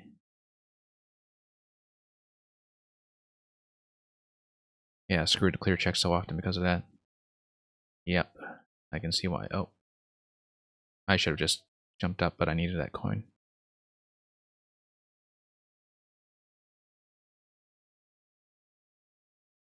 I mean, at least, hey, I don't need to do a clear check, and I don't need to do this all in one segment, although... I mean, first segment up to the checkpoint is pretty straightforward. Now that I know the sort of intended way to take care of the mole and muncher. You submitted this to a streamer who wanted troll levels, and then he met you. Well then. Whoops.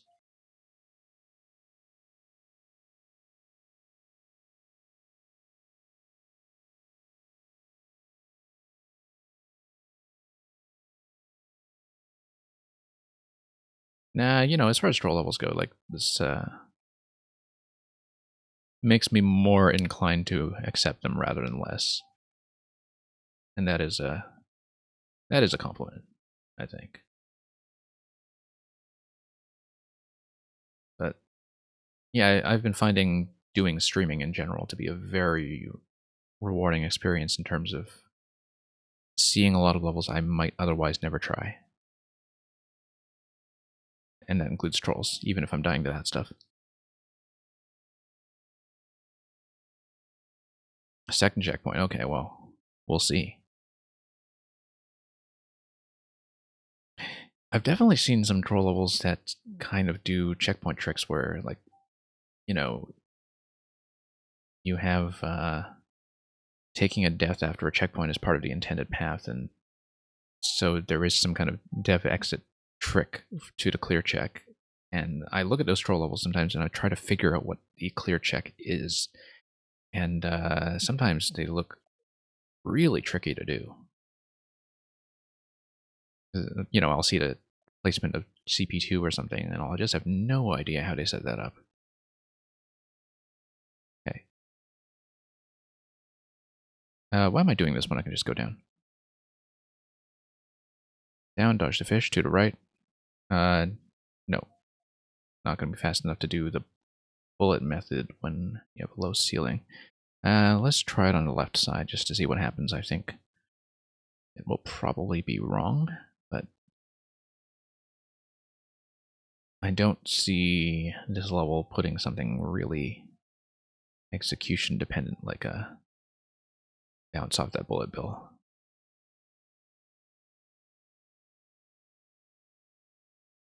Yeah, the clear check is usually not getting the checkpoint. I see what you mean. The donut indicates where the bomb won't kill you. Okay.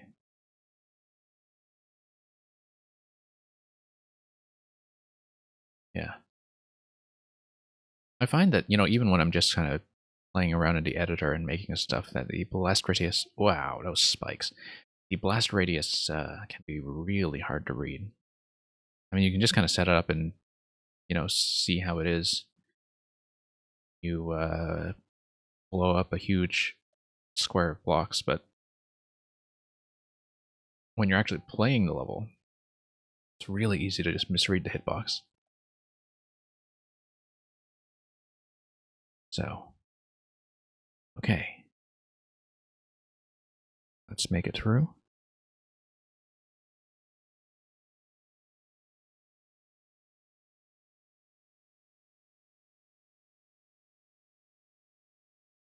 Okay. That spike hitbox, I tell you. Not too slow. I need to hold right as soon as I go in the door. I usually think about that too late. Like there's a bit of mental lag there rather than controller lag.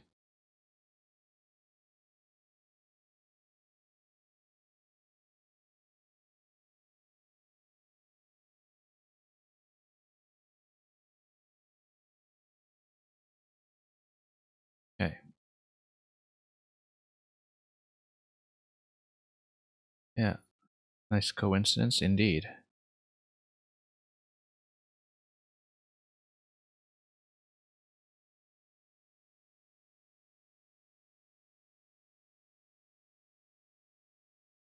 Okay. Let's remember to hold right this time as I get through. Slide over. Stand here. Why am I doing that when I should just go down to pipe? Okay. Watch this turn out to be wrong.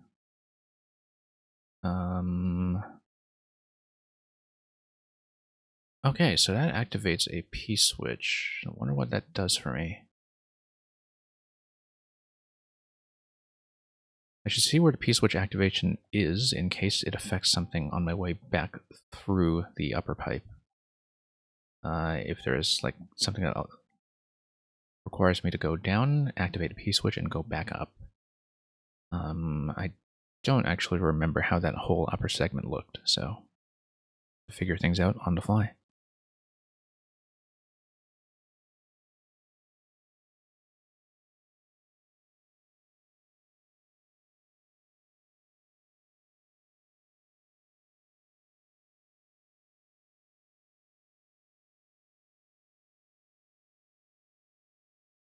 Okay, let's do this properly.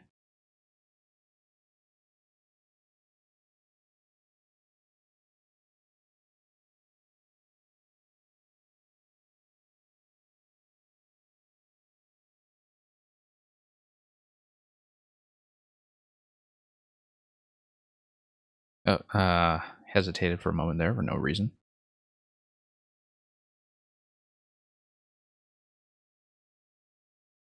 And that awe sound effect really does a lot of the talking for me.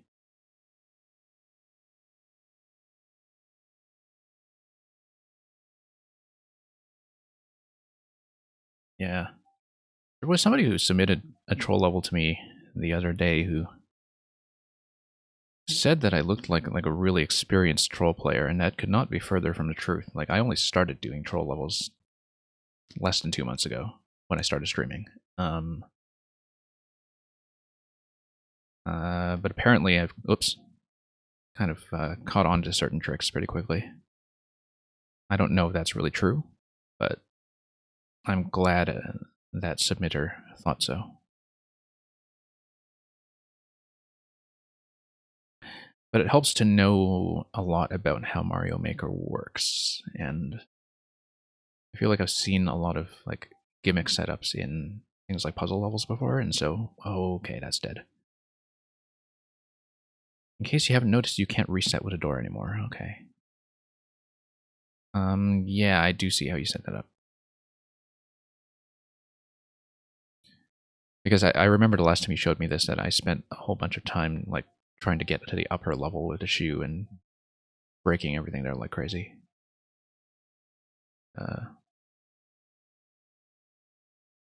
trying to climb up to the Muncher spawn points. Let's actually get that pipe in range.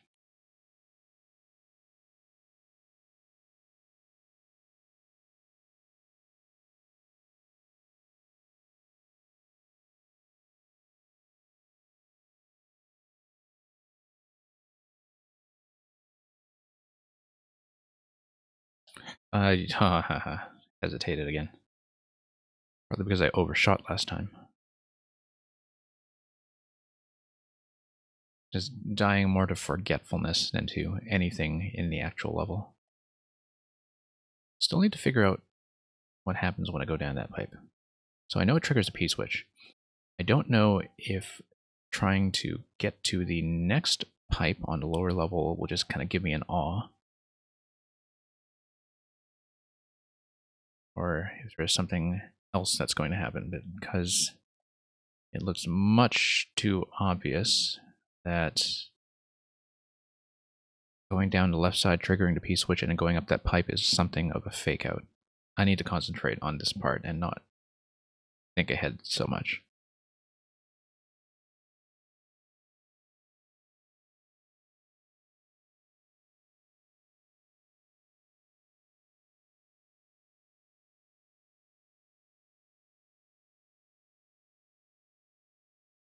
Okay.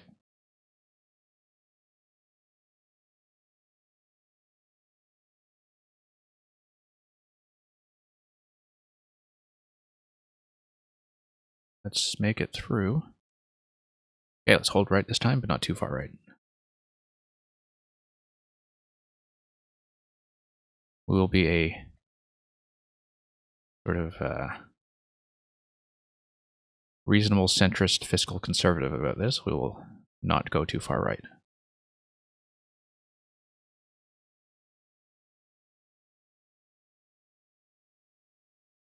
Okay, on-off trigger of some sort. Big piranha plant, mega mushroom. So, when you go down, something needs to happen with the on-off state, and I wonder if that requires the P-switch to expire and affect anything. But that will not be the next thing I try. The next thing I try will be to activate the P-switch and go back up.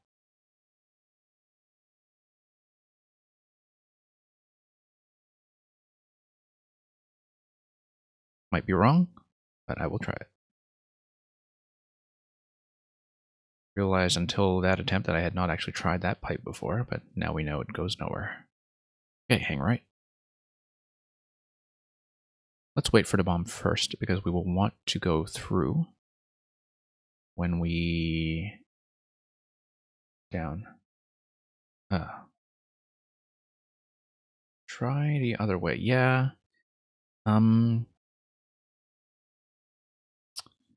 I mean, I tried going right on a previous attempt and just kind of fell in the poison because I wasn't fast enough for the bullet, but it's possible that I just failed to trigger something I was supposed to trigger that is kind of puzzle-based. Wait on the launcher? Yeah, we'll see. We'll try that. It definitely looked like going left was wrong. Like, it just looked very obviously wrong.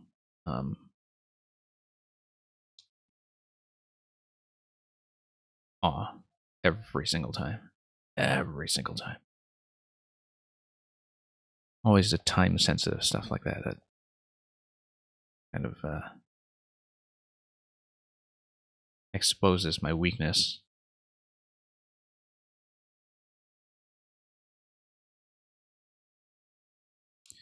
Yeah, I have this thing with puzzle levels where I just, even standard, like non-troll puzzle levels, where I just kind of take a long time to read the mechanism in front of me and try to understand it all at once. And when you have stuff that tries to kill you or block you as soon as you spawn, like that is a serious weakness in my playstyle. At the same time, that playstyle sometimes does a lot of work for solving puzzles quickly. In terms of just sitting back and reading the setups.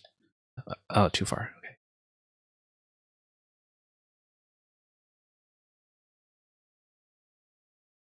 So we know that as soon as you enter, The thwomp enforces that the on-off state is switched back to on, and that is the state that the on-off is in when you go through the lower pipe.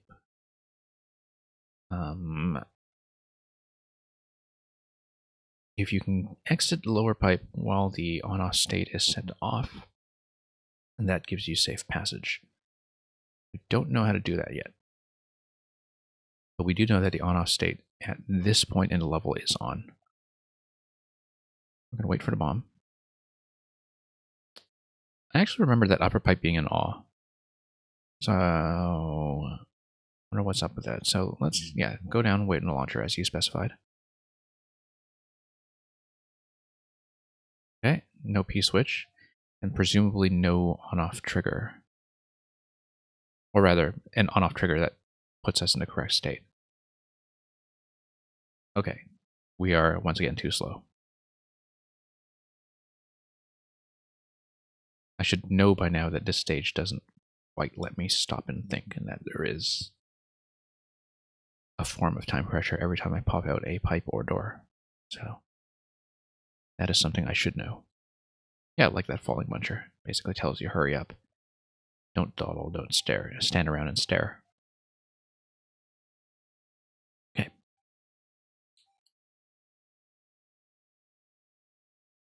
Let's keep going.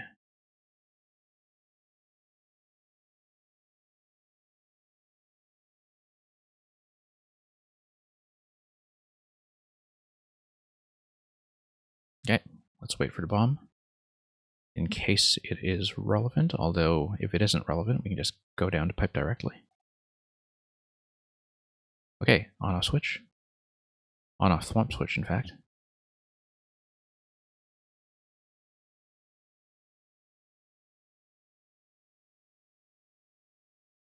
And then that will be some kind of damage boost. Interesting. Mega Mushroom isn't doing anything for me here.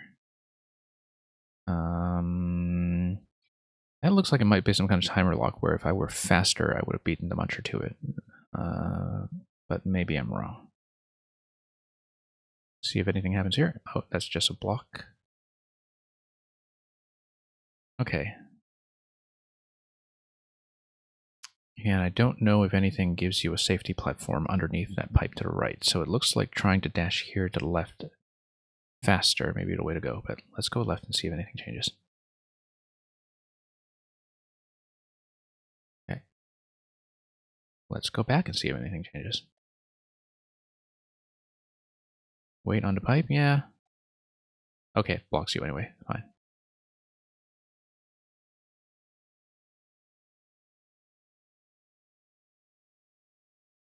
Wait on the launcher, wait on the pipe.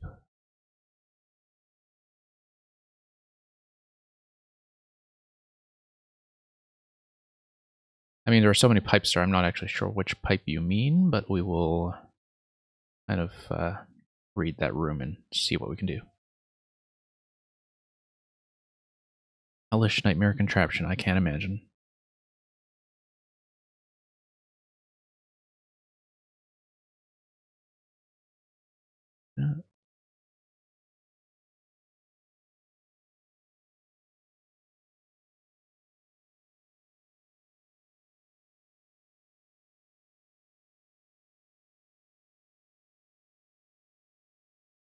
So I don't know if you've already seen anything breakable or cheesable that you're going to fix for version 6, but I don't know what your design intention is here, so I'm sure that you would have told me if I had found some kind of new cheese. But let's wrap around, do this again, see if we can progress differently. The one where you enter the castle theme. Oh, wait on the pipe. Sure, let's wait on the pipe. And not take the mushroom and see what happens.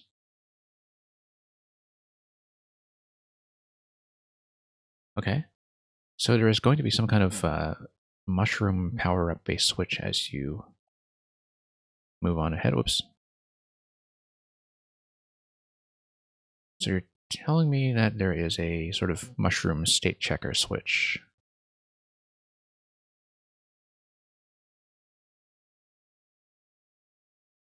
That I should go through without... that doesn't affect anything though, because it's like the damage boost... Oh, no, I know what's going on. Okay.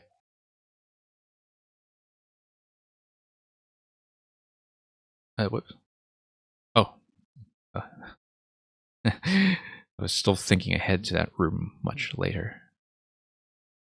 I'm not there yet.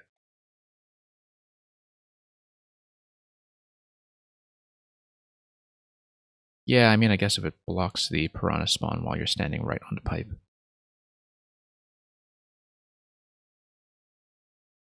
Okay, no, I know what's going on now. I know what's going on. Because the muncher drop from the upper level when you get there definitely seems to be triggered by a mushroom state checker, where if you were small Mario, as I was on the previous attempts, a mushroom gets over and bumps the jump blocks, drops the munchers. Looks like that is a progressive power-up that does not drop the munchers if I am there as Big Mario, or rather, Super Mario, as the actual terminology is. And so I want to be Super Mario going into that segment, and the way I do it is I wait for the fire bar to come down and whip the piranha plant on the right, and then I go for that mushroom afterwards. So we're going to stand here, we're going to block the piranha from coming out, wait for the piranha currently on screen to get wiped, hit the block, grab the mushroom, go forward.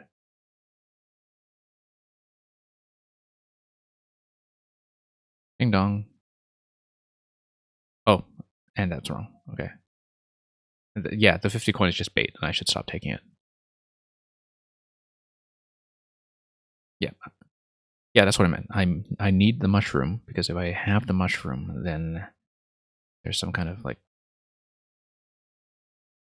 state check or damage boost block or something that will require it. I absolutely see how to do it. As long as I don't grab the 50 coin. I still don't know what's going on with that lower set of pipes. I'll point that out when I'm on the correct screen. I have to get there first. Can I just go through without triggering the bombs? I wonder what that does. Shouldn't affect anything here, but you never know if it affects something later.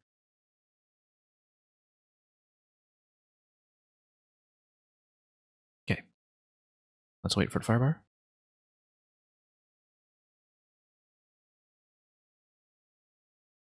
Yeah, something shiny. 50 coin was very shiny. Okay, so we don't know if anything's going to give us a safety point down here. It really doesn't look like it, but what else could this be for, right? Unless it's an exit pipe that drops you. Oh, it's a donut block that drops you. What am I doing? CP2? I totally missed it. Well, that you had to clear from CP1 anyway, so let's see what happens. Yeah, take the damage boost. And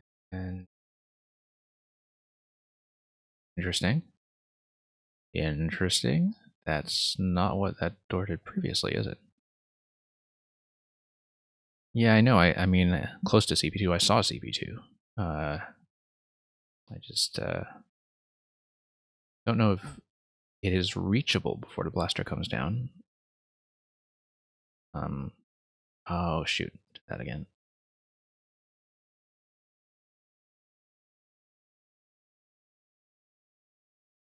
Oh, whoops. Yeah, you need to run out the pipe. I definitely see that. I definitely saw that. I was just slow again, being too cautious.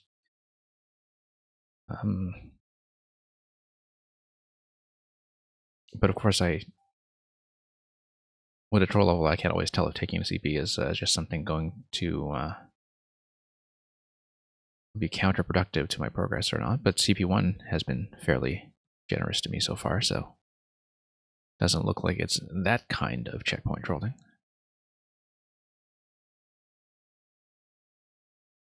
No twice twice.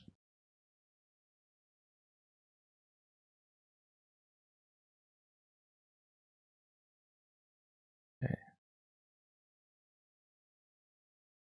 Okay, let's do this properly again. We will have the mushroom on our way through,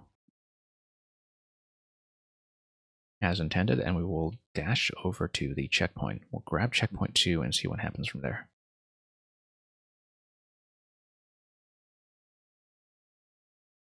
Let's respawn that donut block.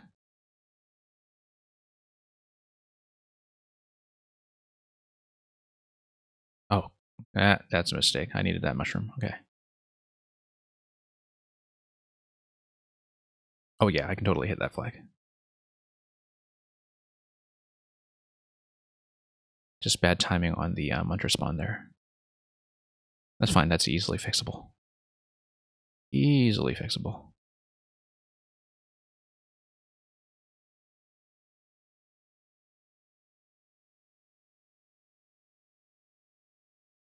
Oh, you mean there is a twice twice? Okay, yeah.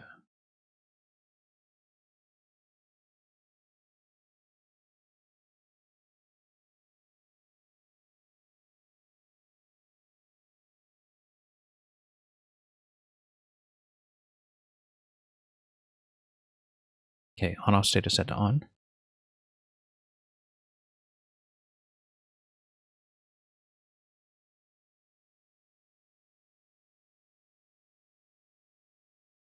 Pop out. Grab the mushroom. Go through carefully. Let's see if we can grab CP2.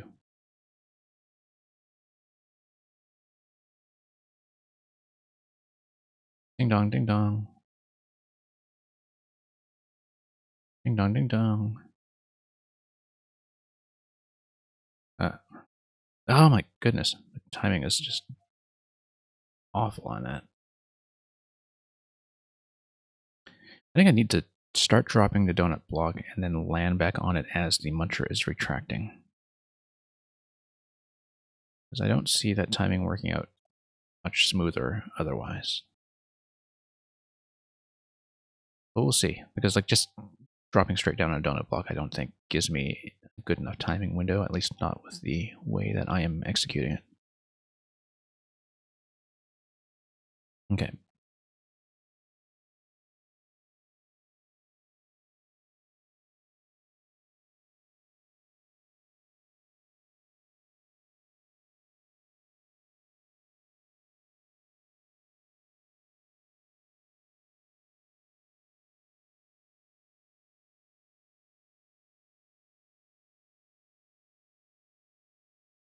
Okay, let's do this again.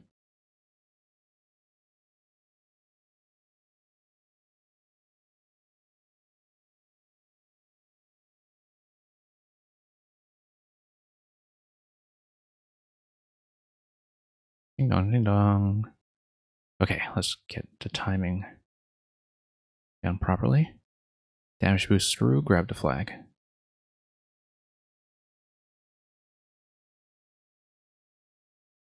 And you'll need to die and respawn at the flag, okay.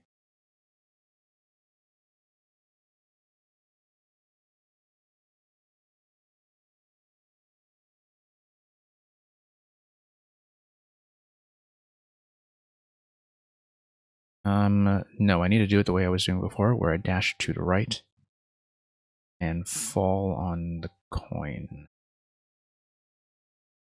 Now, it gives you a mushroom outside that pipe to the left. I wonder if, rather than going through the door, I grab the coin. One-way panel here. Gotta think about this. What does this even shoot? Okay, that shoots munchers. Okay. I can reset through that door, yeah. Yeah.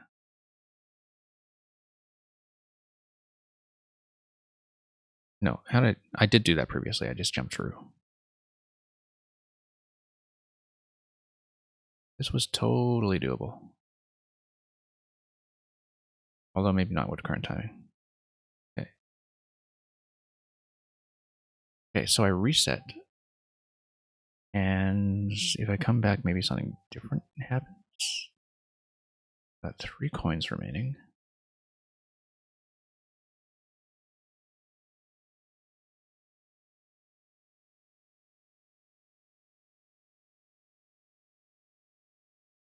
Okay, that's not it. When I reset through the door, it's easier to get the coin. But the thing is, like, I am getting the coin just fine with my current method. I mean, it leads to some deaths, but it's a very quick respawn at a checkpoint, right? So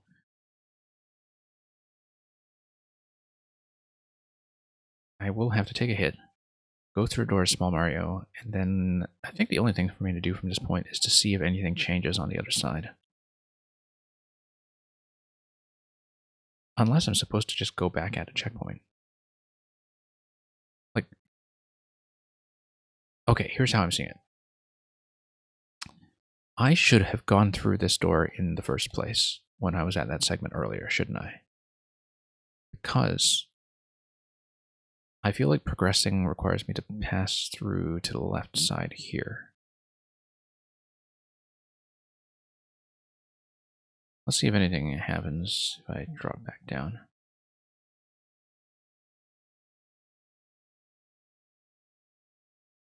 I know that's the Fireflower room. I know this will take me back to where I've been before, but let's see if there are any interesting state changes. Whoops. It doesn't matter, okay. Remind me what a twice means in this context. Like, because I think I misunderstood you there.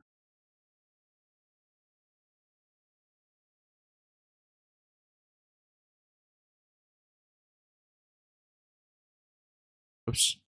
Why am I missing my jump? Oh, same design of room, but slightly different. Yeah, okay. Oh, yeah. I see. No, I know exactly what you mean now. So it's probably just like something silly like through this pipe or through the door, yeah. I don't know.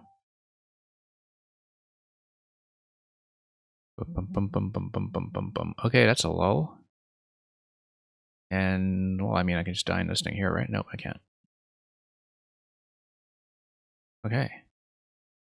I see. So I need to... This is a kind of mini game where I have to get onto that spike on a lower segment.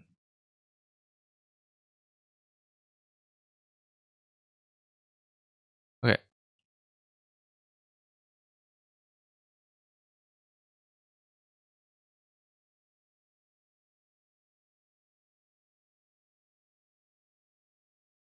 Okay.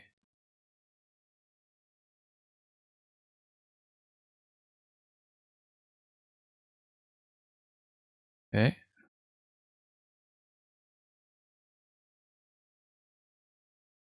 Okay. Getting a bit impatient.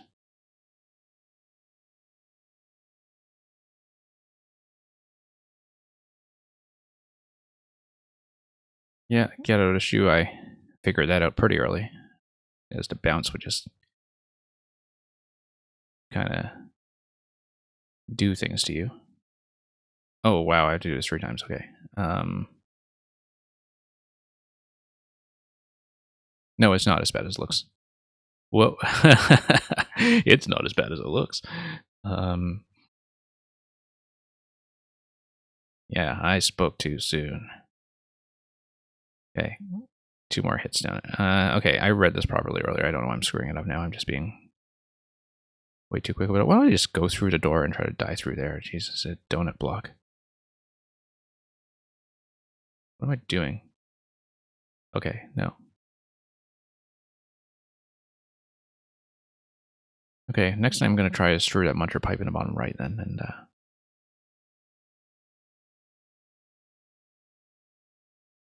good lord.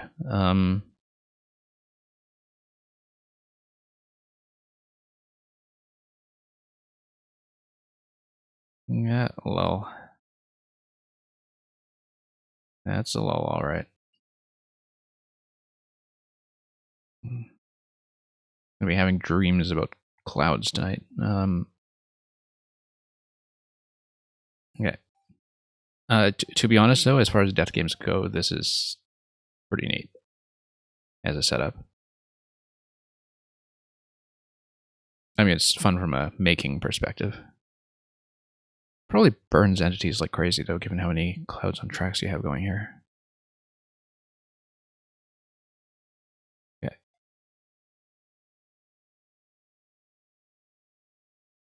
Okay. One more.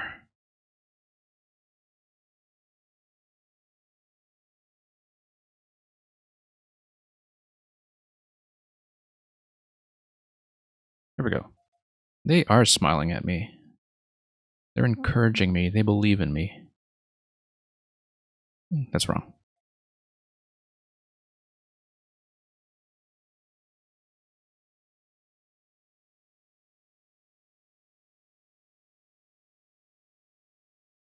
Yeah, I mean, this is probably a lot more compact and entity efficient than it looks simply because of how many things are spawning out of pipes and blocks and blasters. Like, it looks like there's a lot of stuff sometimes, but because of the way they're spawning, it's fairly entity efficient. I'm trying to make it down to that pipe.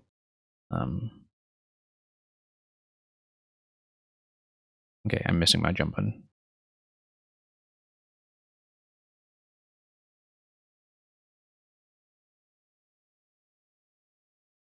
Yeah. Hang right down that pipe.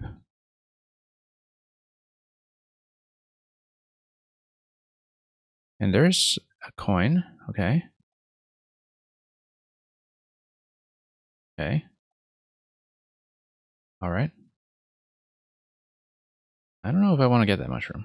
I'll try it without first.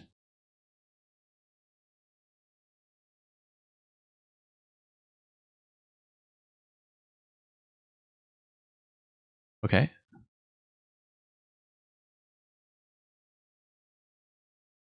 See if hanging around will do anything for me.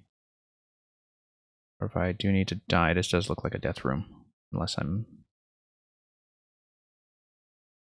a little faster than I'm being, but I think it's just wrong.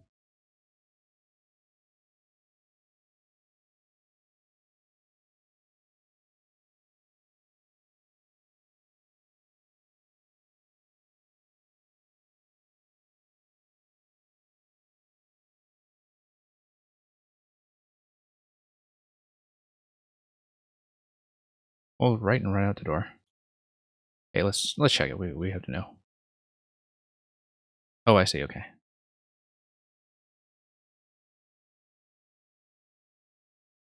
No. Okay.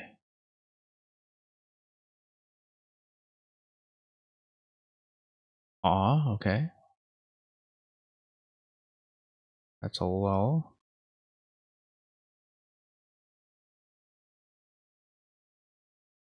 Anything triggering? Okay.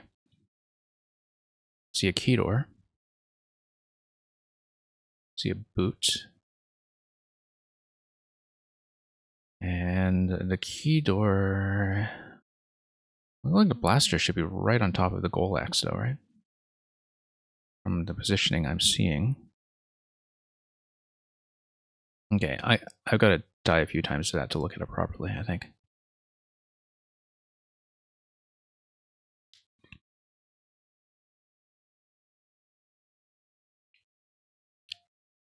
Oh, and of course the key door is dependent on pink coins, right? Because we're missing 2 coins.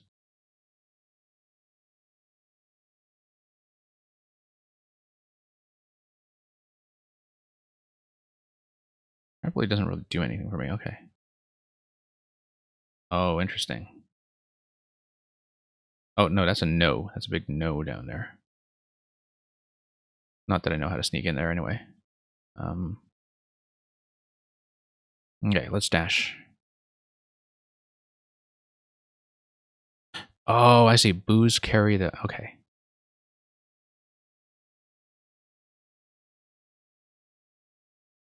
I see how this works, I think. The booze need to stay in position.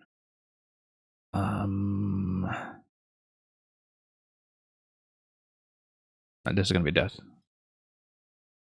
Okay, booze on the right need to stay in position, but then how do I beat the launcher drop on the left side? I'm gonna have to see that. I haven't totally read the room properly yet, but starting to see what's happening.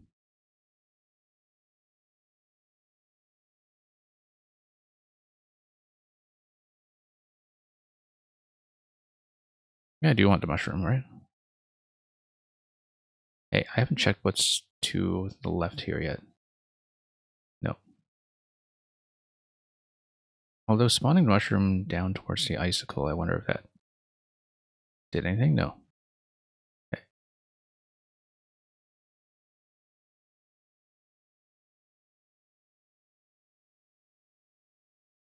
Okay.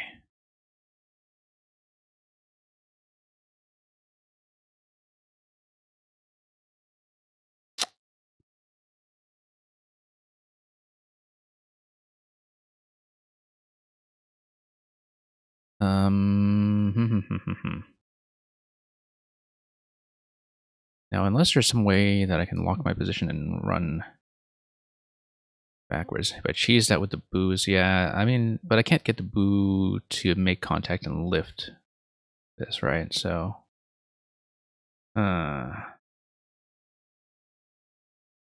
let's see.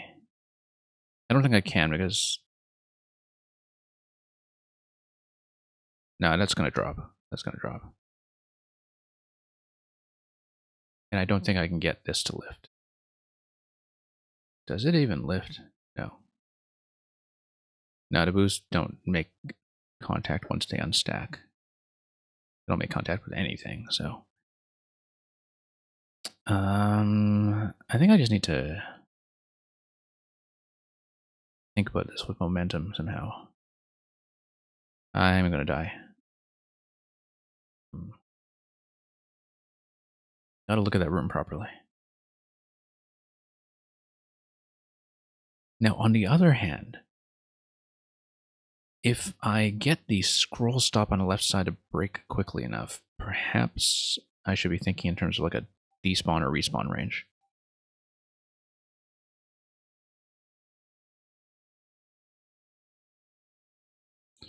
Okay, so currently on-off is set to on, and nothing appears to be changing that.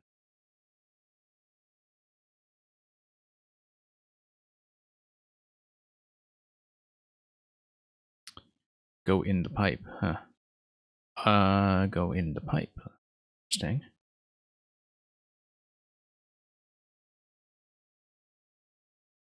Okay, no.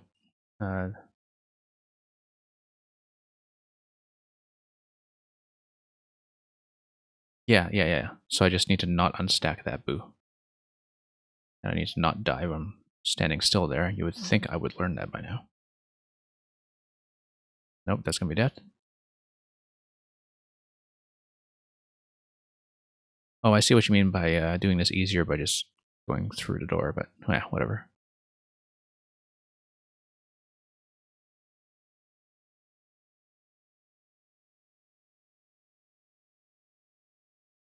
I do see an additional pink coin there.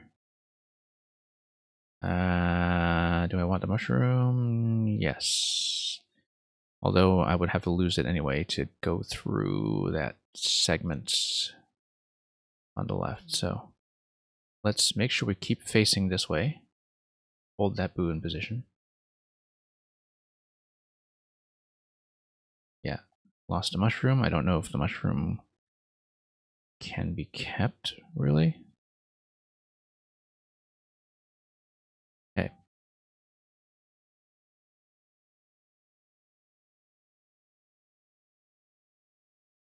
Looks like I need it, unless there's a pipe spawn thing that I don't know about. Looks like something drops off here, actually. So yeah, this enforces something.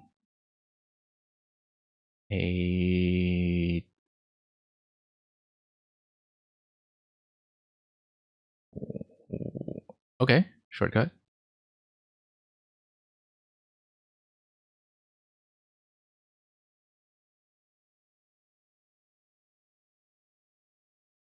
Oh, no, I know this. I need to not do that. Okay.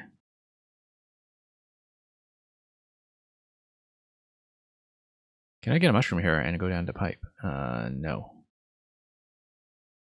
I have to be small going into this anyway.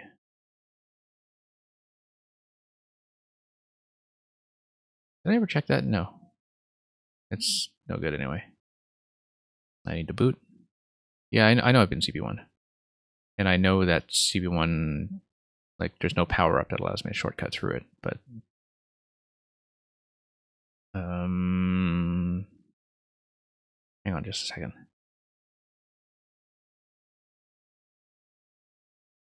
I need to stop doing that. Okay. I need to, I say, stop doing that.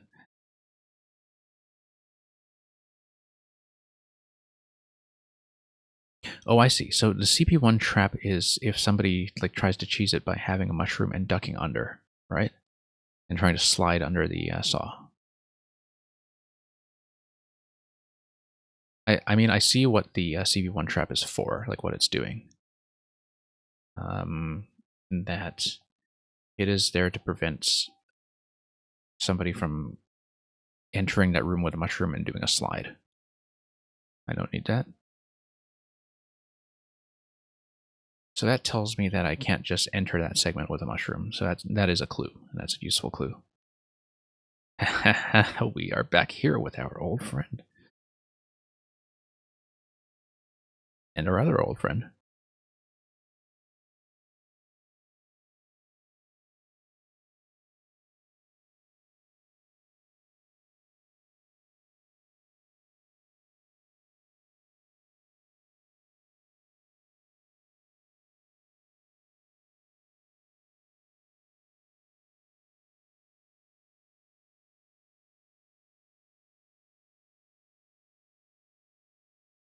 When you get to the key door, hold left. I'll try to remember that. Not sure I will.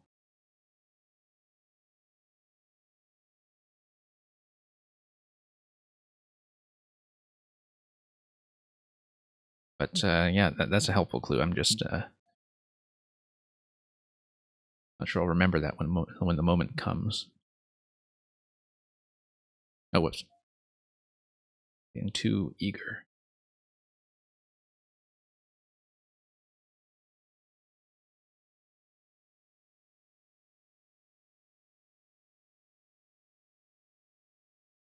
Okay. Let's redo some of this stuff. Doesn't take too long, actually, since we're not going for coins or anything. I never did check if anything changed with that segment above where the bomb drops.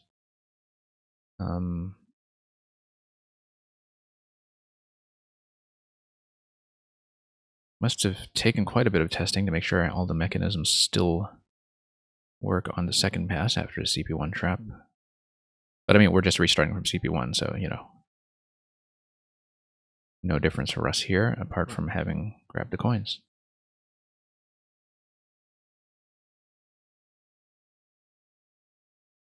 So yeah, almost at CP2 already.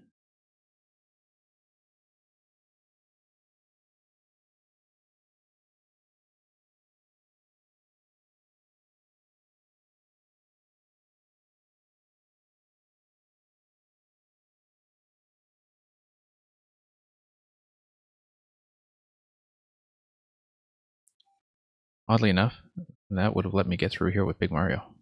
Or Super Mario. But we know this thing on the left is not a progressive power-up anyway, so that doesn't matter at all.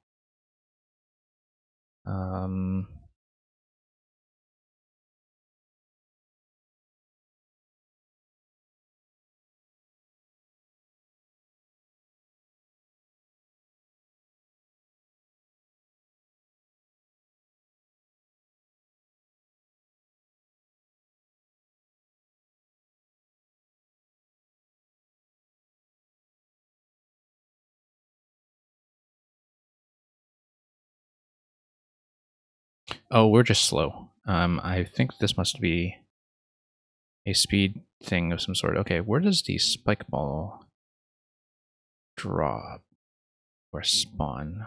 I'm not watching this room carefully enough. Let's just, well,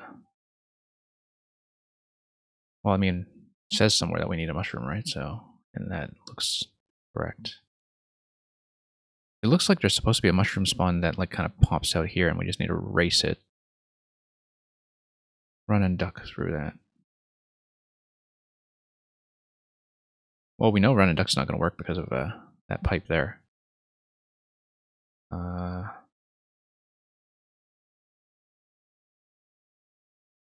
going to do something, a reset. That's blocked, that's fine. Doesn't matter to us. Oh.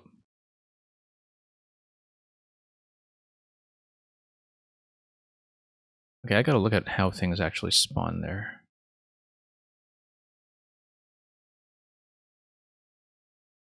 Run and duck through that with the book section. The book section.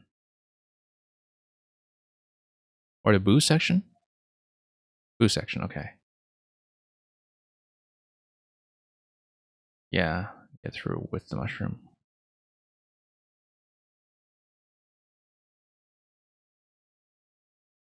No.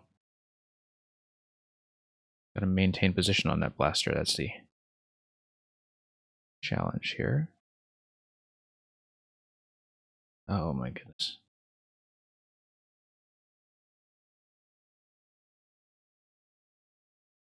That is a lot more difficult than it looks. Yeah, curse you autocorrect.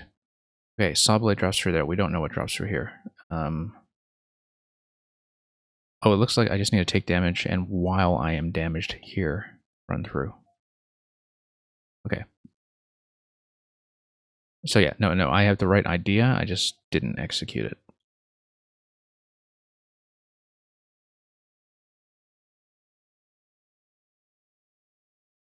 I don't even need to do that anymore because I have the coin.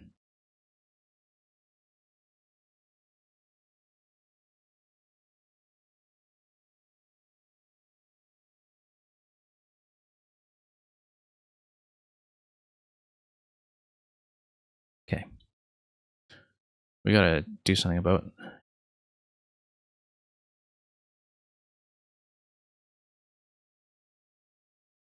Okay. Let's try to do that accurately.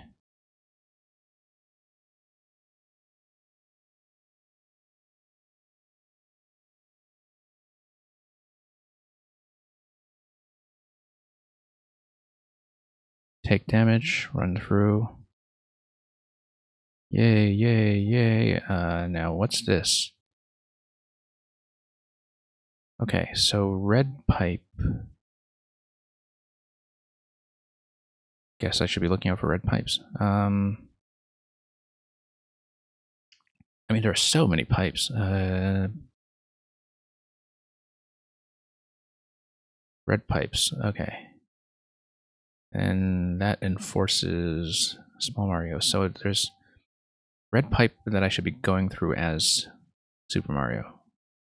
Take a damage boost there, and I guess I probably have to go up the other red pipe after that.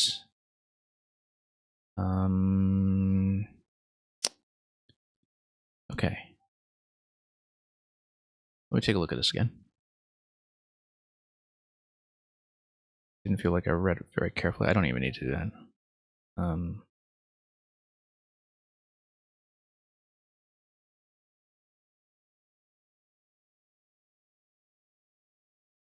Almost wonder, like CP2 is before the one-way gate, and the thing is, from hitting the CP1 reset, I've grabbed all those coins. I actually almost wonder what happens if I just go back at CP2, but I can do that, and there's the extra mushroom it gives you there. Oh, whoops. I'm gonna try it this attempt, because I really don't see why not. Whoops. Okay, that's one reason why not, but I can dodge that.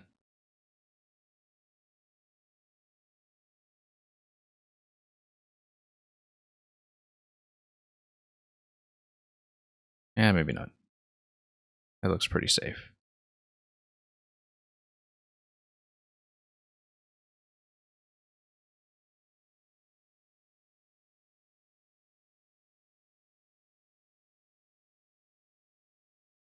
Yeah, gotta keep my eyes open for red pipes.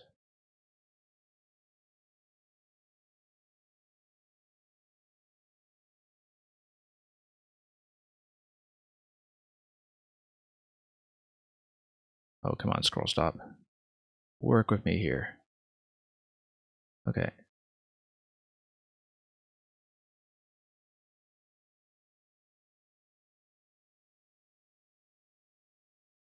Okay. Let's try to get this safely. Oh my goodness, get out of my way.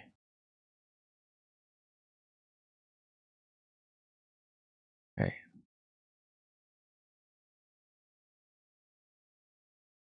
Okay, we know we need that coin.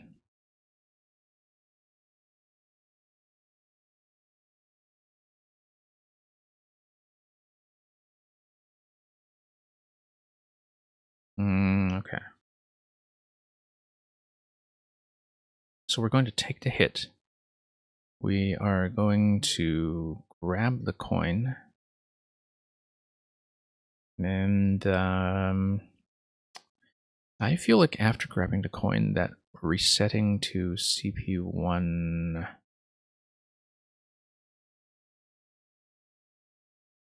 Or maybe one of these pipes would have saw blades over them. Oh, no, I know. This is actually kind of a hint. Because we saw the layout up in the top right corner resemble the layout of these pipes here with the two saw blades and this thing here. We know that the red pipe on the lower bit was telling us that this is an entry pipe, which we know already.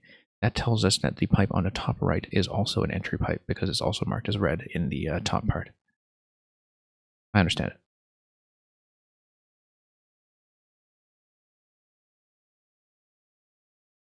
Okay, key death. Oh my god, we got key death.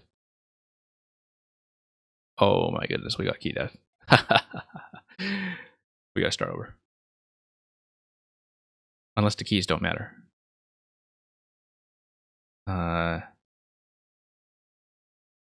It's not too painful to start over. Unless it turns out the key door doesn't matter, but I feel like we should err on the side of collecting the key. Let's do it. It's pretty painless.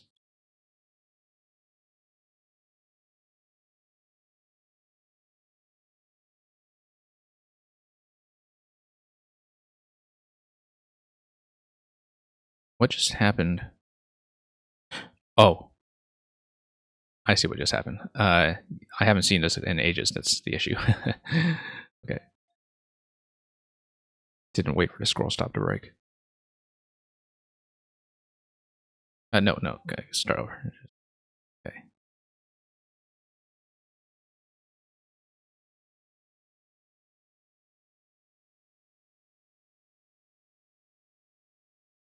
No, okay, I gotta stop doing this. Yeah, that's what safety coins are for, but I see that you're actually out of coins, aren't you? I think you've maxed out the number of coins you can put in a level, but that's okay. It's fairly painless to get them all.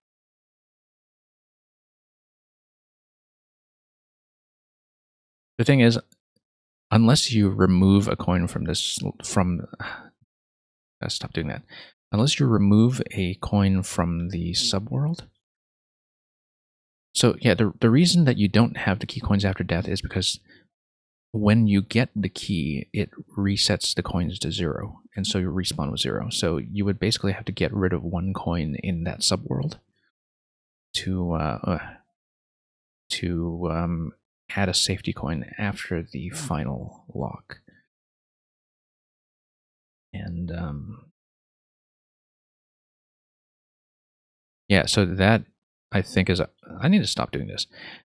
That is something that will definitely need a bug fix.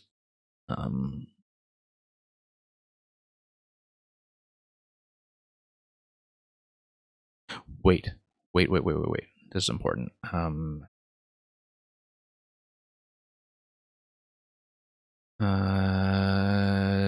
There was nothing below that door. Oh, no, no, no. You can just move the booze out of the way once I get on that side. Okay.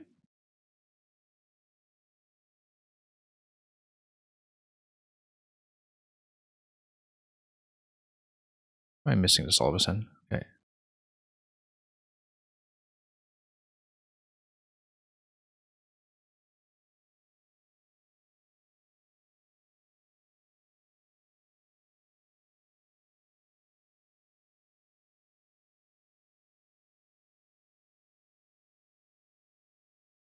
Yeah, I mean, you know, I know you're going to patch this, but I'll try to get clear on it anyway, just so we see the whole thing through. And, you know, if I'm doing a viewer level stream later in the weekend, you want to send me any kind of revision, I would be happy to try to race through this again now that I know most of the solutions. Unless you, like, change all of the solutions on me. But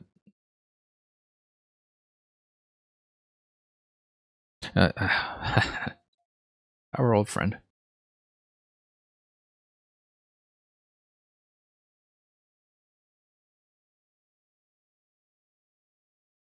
Hey, you know, resetting from the beginning like that is suddenly going to make my clear time look very reasonable. And not, you know, like 99 minutes like it was going to be.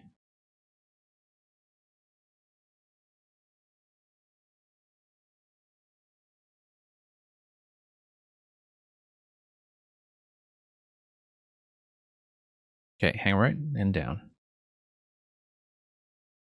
Hang right. Wait. To the left.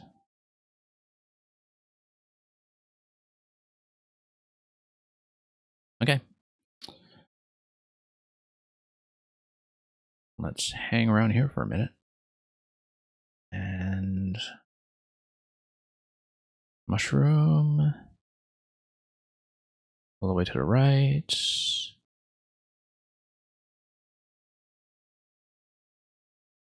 Quick dash to the checkpoint.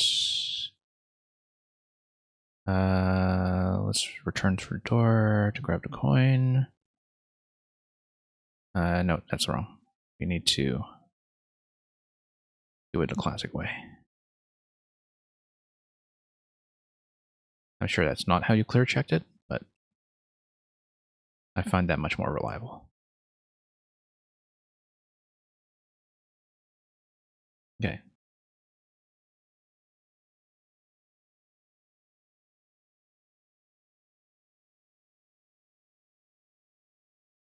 Okay.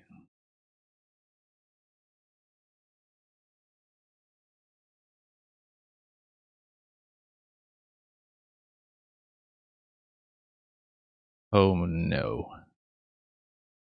Okay. We messed that up. It's fine.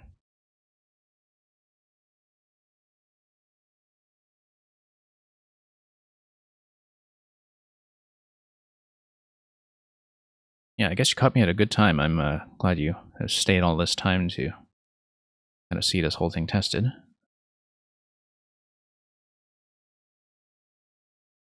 And I appreciate the viewership. It's much likelier for me to get through a level like this, you know, on a catch-up session rather than in a standard viewer stream.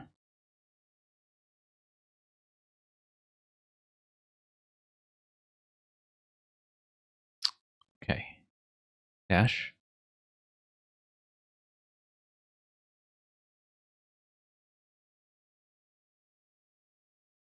Okay, we gotta position ourselves a little better this time.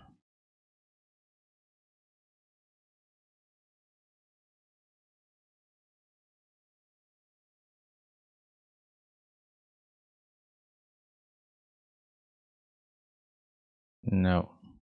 I want to play this safely. Okay. Step a little to the right. Yeah, thanks for all the assistance. I feel like it's been a good mix of, you know, light hints and things that you're letting me solve by myself. It was actually pretty satisfying to solve this bit by myself.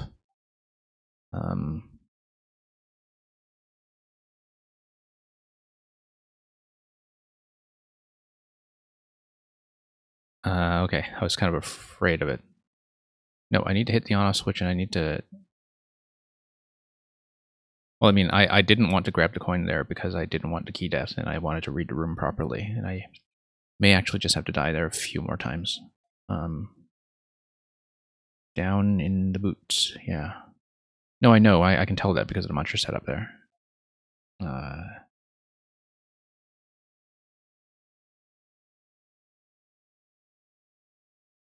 And I saw some kind of boot indicator earlier anyway, didn't I? Okay. We'll see.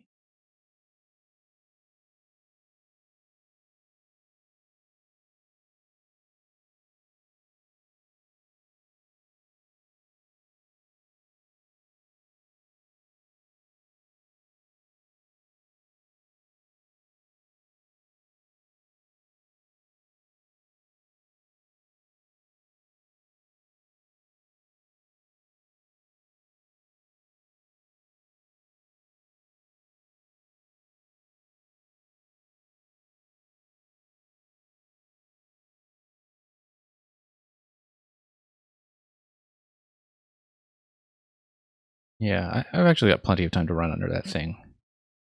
But just don't want to die to that. That'd be really bad.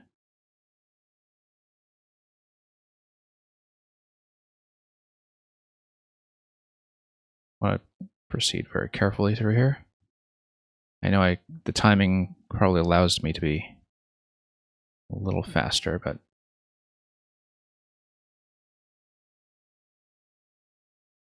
okay, do I want to hit the on-off? I don't know yet.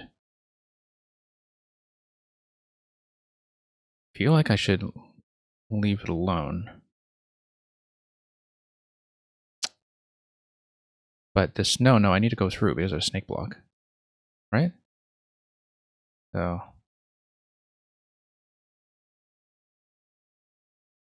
unless this is a fake out. Yeah, that's a fake out. Okay. So I need to not hit the, oh, and I'm going to hit key death. So, don't go up, yeah. We got to start over. That's fine. That's what a playtest is for.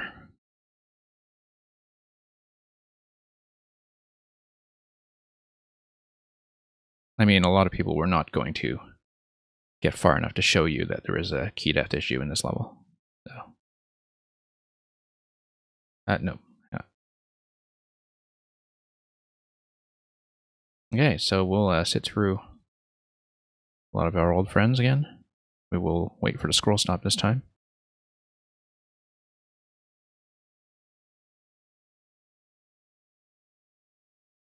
Take the elevator.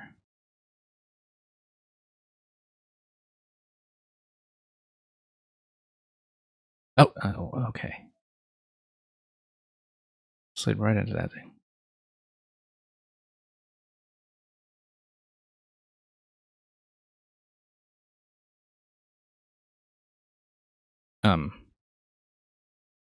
That seemed unconventional. Oh no, I needed to let the mole kind of start up first before I did that. Okay, that's fine. Yeah, no worries. About helping you out.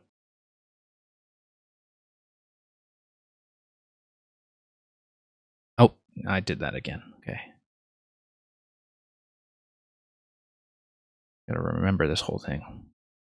Thankfully, it didn't take me too long to get back to where I was after the usual traps. Whoops.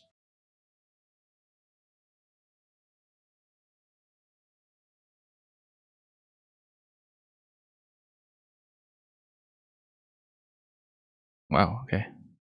Turning out a little differently every time. Oh, I don't know how I missed. Okay.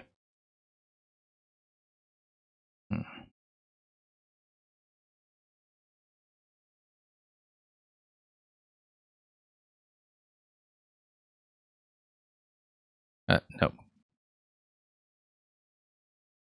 Okay, gotta retrace my steps. I know how to do this. Whether I know how to do it all at once is an open question.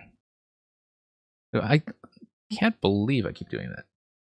It's just becoming a bad habit at this point. Okay. Okay, not through the door. Let's wait for the scroll stop to break.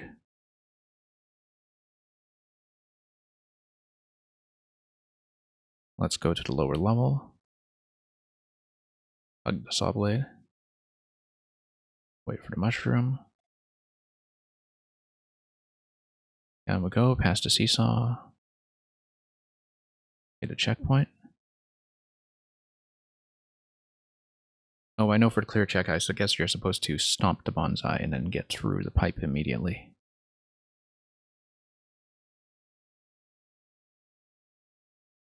Okay.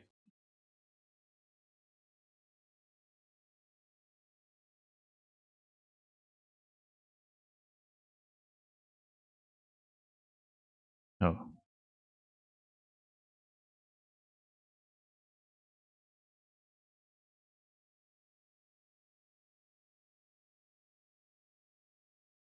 Okay. Forgotten. Almost.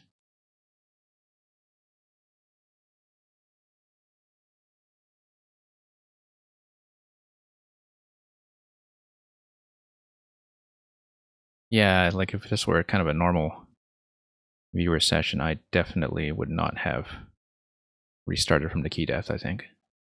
That's the kind of thing that, fix it and come back. But we're still close. We might as well just try to close it out. After meeting our old friend.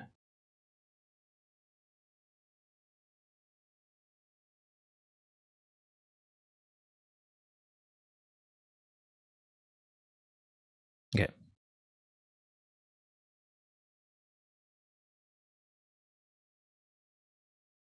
You know what? Have game sounds been down for a while? Let me fix that. I don't know when to cut out. You'll need to kind of tell me when to cut out because like sometimes it's a CPU issue.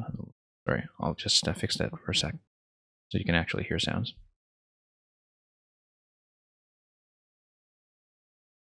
I usually try to check between every level. Hello, Alex.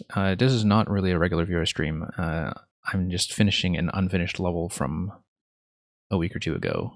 And it's probably going to be the last thing I do. But thank you for coming back and dropping by. I will resume actual viewer levels later in the week. Okay, sound should be back on. So.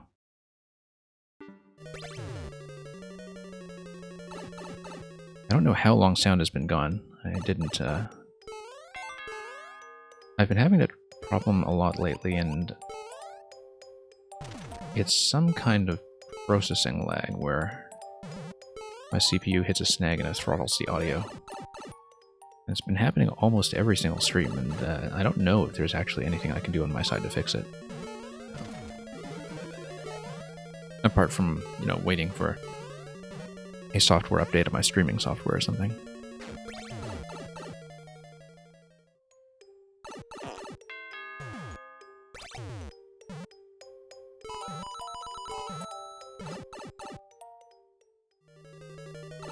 Okay, let's wait.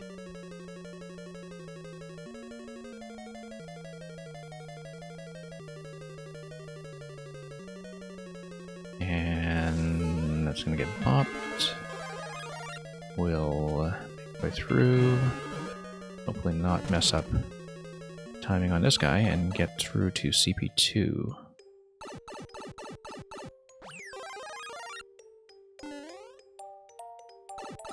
Yeah, I guess I should have gotten to reset while I was still big. And that's how you would do it when running the clear check.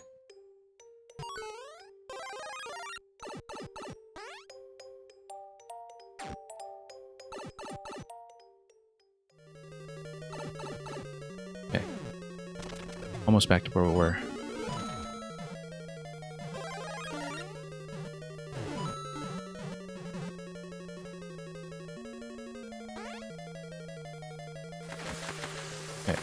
boost segment here. Break the scroll stop.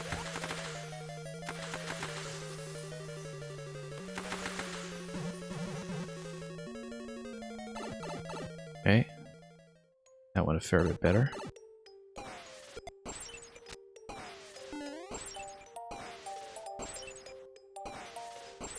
I'm gonna do this pretty cautiously. We don't need to repeat much content. Don't forget to hold left out the key dart. Okay, we're not gonna hit the on-off switch. We're gonna go down. Or rather, let the snake block take us up.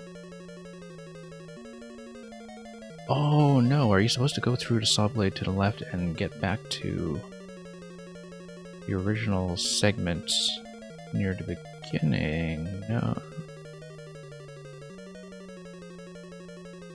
Door.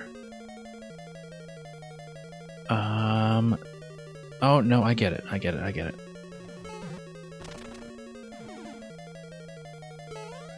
it. Go through here. Gotta hit this block. And we have to keep facing the booze on this side so we can actually fall on the axe. We can get on the saw blade. No, we can't get on the saw blade. Not on the spikes, rather. Okay, that's a... Oh my god, the key that is gonna... We're gonna lose the boot, though. But it doesn't matter that we lose the boot, because the booze will get back in position once we... Yeah. We can stop the booze anyway. Hold left out the key door. Okay. And then you get crushed. So that was an adventure. Yeah, you know, of course, that for version 6... What an impressive clear time. For version 6, you will want to fix the key death, but I think that's the only thing I exposed here, unless there was some kind of cheese that you're worried about, like, you know, repositioning the booze or something. But no, I don't think I can really do that without, well, a closer look. I mean, you might want to play around with the boo room just to see if that is exploitable with just the right pattern of running left and right, but yeah. That did take me a while, so I do think that will be it for tonight, but thank you, Wahoza, for giving me first clear on a version that probably won't be up for very long. If version 6 comes up and you catch me on a viewer stream later this week, you are very welcome to send it over again. I am trying to restore my regular schedule, which will be kind of daytime NA, and for you in Germany, it'll be evening. But there have been some disruptions in my regular schedule due to, you know, some emergencies outside of my control. But you do follow me, and you've been coming back, so if you're able to send me a new version, I'd be happy to clear it just to get that on video. So thank you for dropping by and joining me all evening.